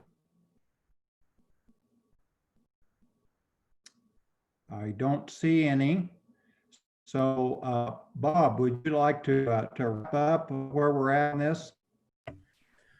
Yeah, Mr. Chairman, I appreciate the opportunity to testify before you again. And I guess I would just say, you know, you asked the question whether this needs to be a bill. I think the complexity of this requires it to be a bill. I think it's too complex to say that the Game and Fish Commission, through rules and regs, can do something that would address it. I think the only way that this could move forward, Mr. Chairman, would be with a bill, because it may be premature for a bill, but that's why we asked for this as an interim topic. And it is complex. I think, you know, it to me, that's why I believe, and that's why we brought it before the committee, is that it is going to require statute in order to make this something that is, I mean, you're looking at a business, whether or not they want to invest any of their money, their resources into that business, the likelihood of them doing that on the chance that, you know, we'll maybe look at it down the road, that doesn't help somebody. And that's really what I brought this forward, was because I realized the complexity. And, you know, we've seen that other people have tried this and it's been shut down. I share Ben's concerns that he wants to grow his business, but he's reluctant to invest in that until there is some clarity. And I think by all the comments that have been made, it's a lot more muddy than people may want to admit. So, Mr. Chairman, I'm going to throw that back in your lap. It's up to this committee to decide what they want to do. But I do think that it's more than just a rule change. I think it's going to require much more than that. Well, Mr. You know, I think this is an interesting discussion. What can you tell us about the surrounding states, how they handle game waste now? Do any of them allow processing for dog food? Yeah, Mr. Chairman, I would turn that back over to Ben, because I know he's got a lot more information on that than I do. So, but I know he can talk to that, so I'll yield to him. Mr. Kent. Thank you, Mr. Chairman. Yes, in answer to that, the biggest one I'm familiar with is the state of Utah. We presently manufacture our treats down in the state of Utah, and we distribute those throughout the country. And there is a provision within the law that allows for the renderings of these animals to be used, both the renderings of non-CWD concerned as well as CWD concerned animals to be used in the rendering process and made into dog treats. And it's been done for many, many years, even despite the concern. And as I mentioned earlier, the heightened concern of CWD, and no disrespect to Deputy Chief Edberg, you know, they're getting bombarded from lots of probably regulatory and government entities looking at this. But from a practicality standpoint, we don't see how these dog treats and the waste that comes out of the dogs, most likely heading back into the Sainbury landfill that the renderings go to now, is going to change that. You know, in talking with the Game and Fish, there are multiple. I mean, they've had concerns. You know, their answer initially was leave it in the field. Well, there's certainly you know, coyotes and other animals that would be exposed to it at that point in time. So we definitely would like to proceed forward. Definitely would like to see something move forward in terms of a bill to you know, make it a statute. And it is being done, I know for a fact, in the state of Utah, because it was regulated that those renderings were permissible, including the CWD animals. Now that is possible that it could change, but at this present time, it's being done in other locations. Mr. Chairman. Okay, who? Mr. Chairman. Oh, Representative James. I do know that if this is made into a bill, it just won't go anywhere. So, and I know this, especially in a state that we're in right now, where we need some economic diversification and we need more businesses, especially in the private sector. We need more revenue coming into the state. So bringing this in would definitely be a very good idea. Thank you. Okay, so that was a vote for moving a bill forward, Senator James? Yes, Mr. Chairman. Okay. Senator Dalton. Thank you, Mr. Chairman. I would agree with Senator James. I think that a bill draft would be in order. We don't want to wait around forever. And I think I agree. It's a good idea. Maybe we can, I was thinking my husband has that bison ranch. Maybe he could start making dog treats as well with his leftover product. So I'm in favor, and I second his motion. Okay, very good. Mr. Edberg, did you have any further comments? I do not, Mr. Co-Chair, and thank you for the opportunity to talk to you today. Okay, thank you. Committee, any further discussion? Do you have any further comments for any of the folks giving testimony here? If not, we wish to thank them for coming and giving this valuable information to the committee, and we'll bring it back to the committee. Committee, what do you think here? Do we want to take a straw poll on Mr. Chairman, I'm sorry to interrupt you. I wasn't, Okay. there is a Ted Kimball in the meeting, and I'm not sure if he would like to provide comments. Okay, well, let's go to public comment. Ted, would you like to comment on this? Thank you. I'll be very brief. Can you hear me okay? I can.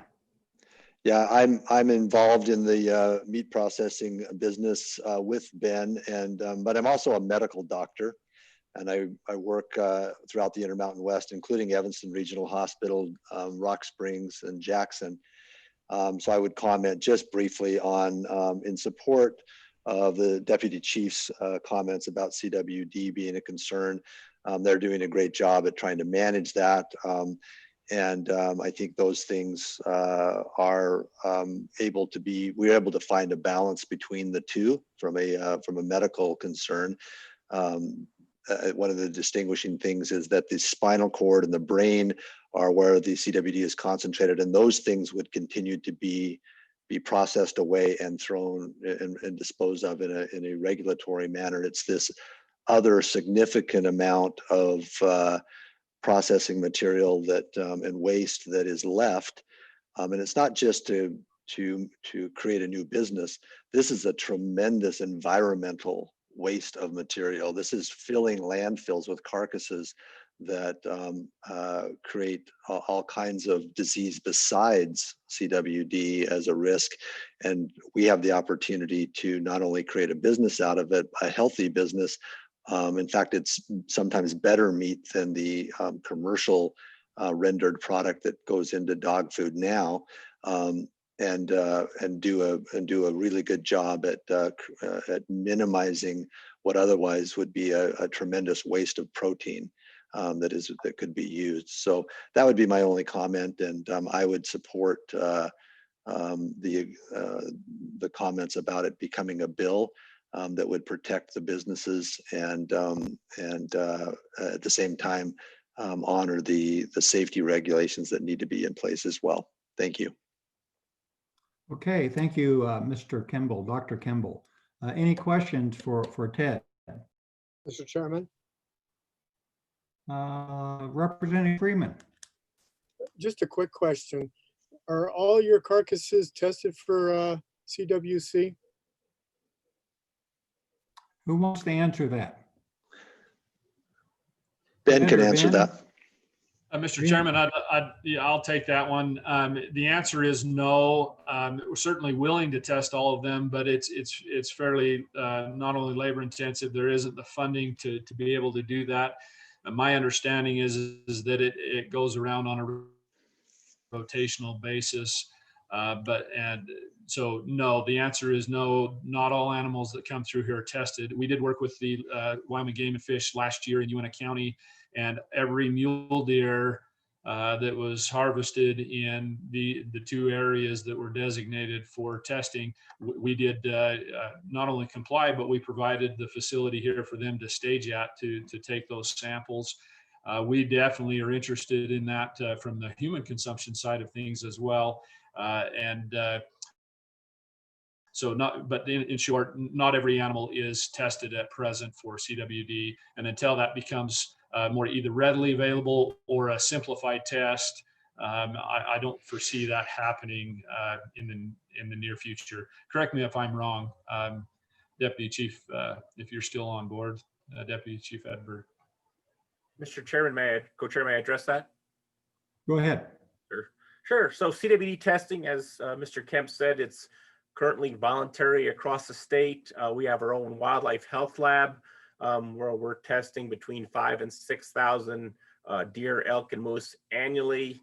We last year, we started on a kind of rotational basis to gather data so we can look at management actions to address CWD into the future. However, we will sample and test any hunter's deer, elk, or moose, regardless of from where they are in the state.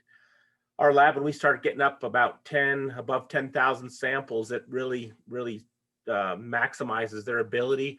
One of our proud moments are that we can get a sample and get it turned around within 3 to 4 days, which is really convenient for the hunter when they have to make a decision on whether they're going to consume that animal or process that animal, if it's CWD or non-CWD positive. So we have probably one of the best labs in the country for testing CWD, but it does have its limitations, both in space, personnel, and money. Deputy Chief, what percent of animals are testing positive at this point in time? Mr. Co-Chair, that's really variable across the state and by species. So this year, that deer hunt area up around Pavilion, within the boundaries of the Wind River Reservation, we had prevalent rates of 2019 I believe in the mid 40s of CWD positive animals. Other places in the state, deer, 1%, 0%. Elk, it's not as prevalent as it is mule deer, and those prevalence levels are getting up to certain spots, 8, 10, 12%. So it's really variable by species and location. And a lot of it's depending on, make sure we can get an adequate sample size to really get a true picture of a true prevalence rate in that hunt area or herd unit. And what's the trend here over the last 5 or 6 years? Is it slowly increasing? Is it rapidly increasing? Is it staying steady? CWD is a very slow progressing disease, but we are seeing it creeping across the state. Roughly, it's in about 3/4 of our mule deer hunt areas across the state and about 1/4 of our elk hunt areas across the state. But it just because the nature of the disease, it's just moves slowly. So yes, we are seeing expansion across the state. Okay, thank you. Committee, further questions? Can I just add one more medical comment, Mr. Chairman? Okay. This is Dr. Kimball Go ahead. again. If we can rise up to a little bit of a 10,000-foot view, and first of all, recognize the tremendous work that's being done by Fish and Game to look at a disease that affects these animals. It causes disease in these animals. They become symptomatic. And so it is in their responsibility and purview to track and hopefully try to prevent the spread of the disease for the deer and elk.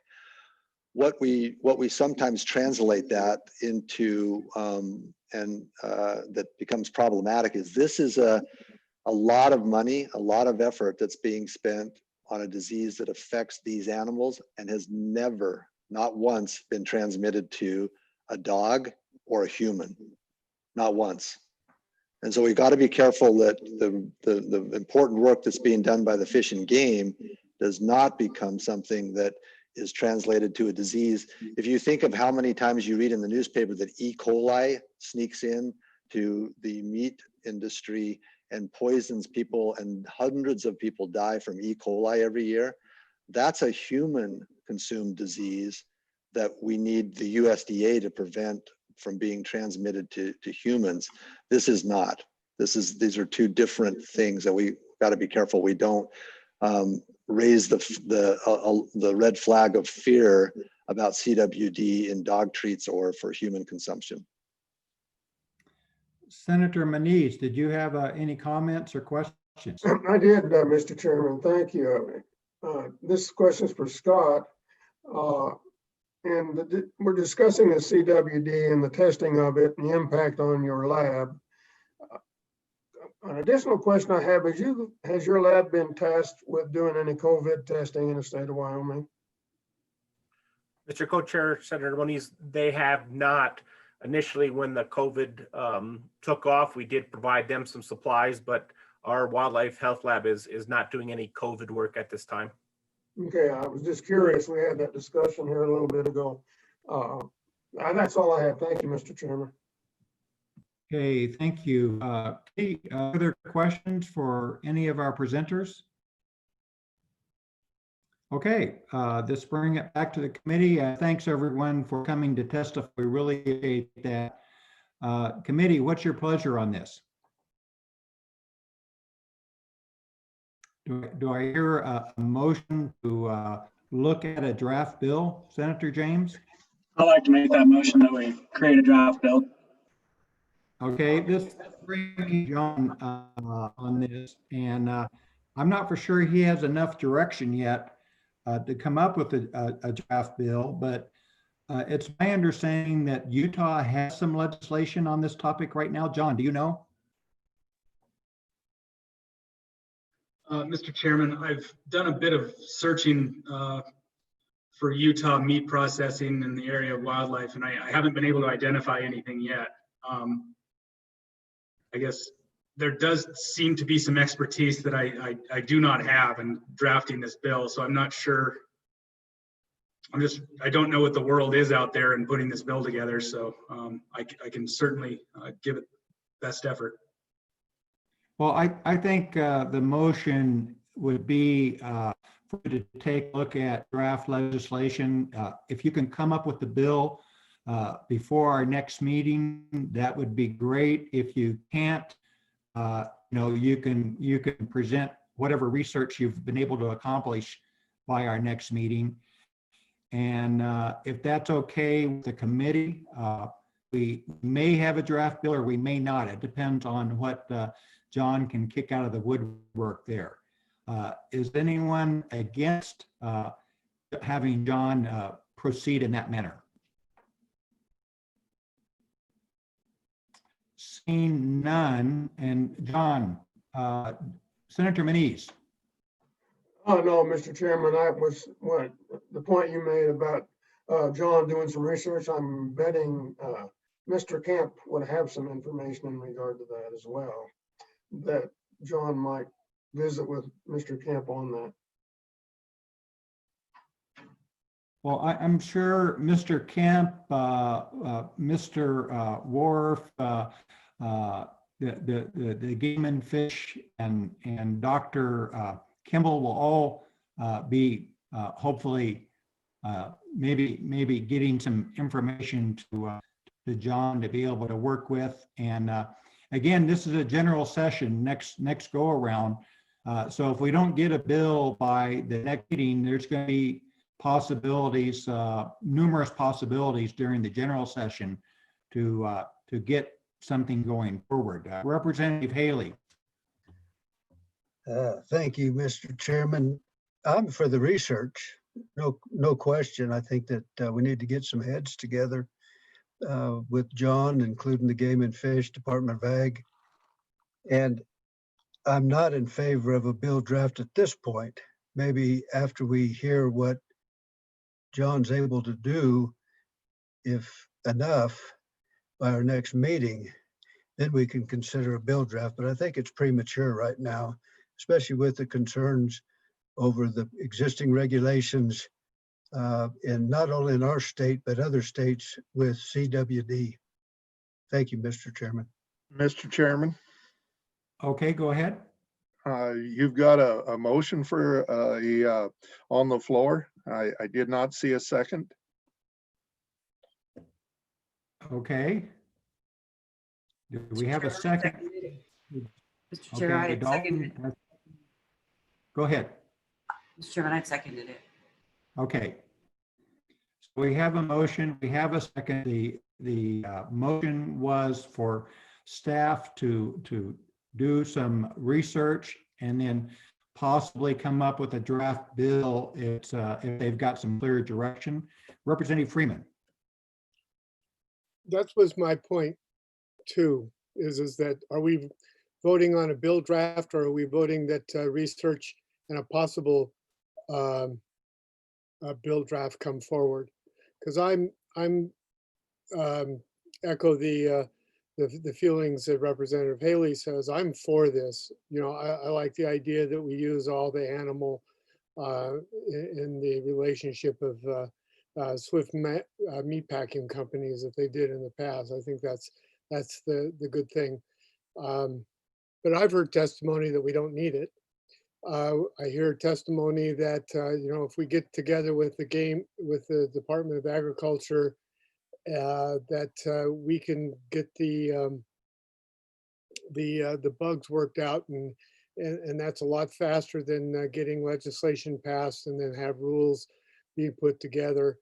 I question the idea that it's a complex idea and that it needs a legislative solution. If it's a complex idea, I think that it's better handled in rules with existing statute. So I think that we're premature. I think that we need to find out what the landscape is. And I'm certainly supportive of the concept. I'm certainly supportive of allowing these people to go forward and put together a business. But I don't think that we have the parameters researched enough. So I don't know how I'm going to vote for this thing, but I would rather have direction towards the Game and Fish, LSO, and that kind of stuff, and then let us. And if there is legislation proposed, I'm pretty supportive of the deal. Is that a motion to divide the proposal, the first part being asking staff to do the research, and the second part being doing a draft bill for the next meeting if they find something positive? I would second that motion to divide the bill. Okay, Representative Freeman, was that your motion? Mr. Chairman, it wasn't my motion, but it's been seconded, so let's go forward. Okay, so we have a division in the motion. The first part is asking staff to do some more research and reporting back at the next meeting, this topic. All those in favor, say aye. Aye. All those opposed? Representing, is that an aye or a no? That's an aye. I just thought we had to visually do that. Well, I can't count. I can hear better. My video is real slow. So this do it over again.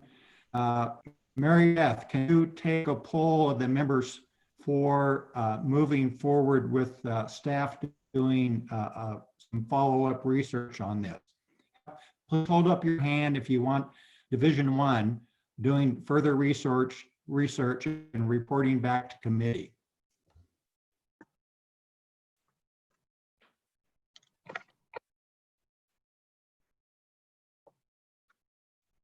Mr. Chairman, it looks like you have 12 members who have their hands up on that. Okay, that motion passes. So we're on the second part now where staff, if they have some clear direction from the research, can present a draft bill at the next meeting. All those in favor, raise your hand. And Mary Beth, can you do a count again?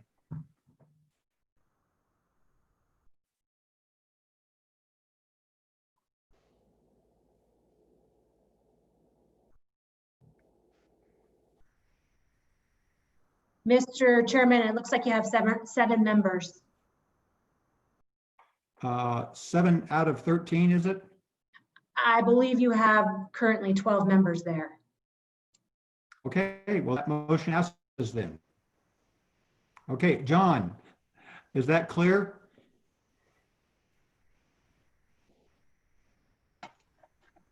Yes, Mr. Chairman. Thank you. Okay. All right, committee, any other discussion of this topic? Please speak up. I see a couple of hands up still from the first, from the vote, but if you would like to speak to this topic, please just chime in. Seeing none? Okay, this topic's closed now. We need to go to public comment, I believe, on this topic also. Mr. Chairman, I believe we've So- already done that, but I could be wrong. Well, I guess Mr. Kimball was kind of public comment, but is there anyone else? No, Mr. Chairman. Okay, very good. Okay, we're going to adjourn for lunch and we're going to come back in at 1:15. So we're adjourned.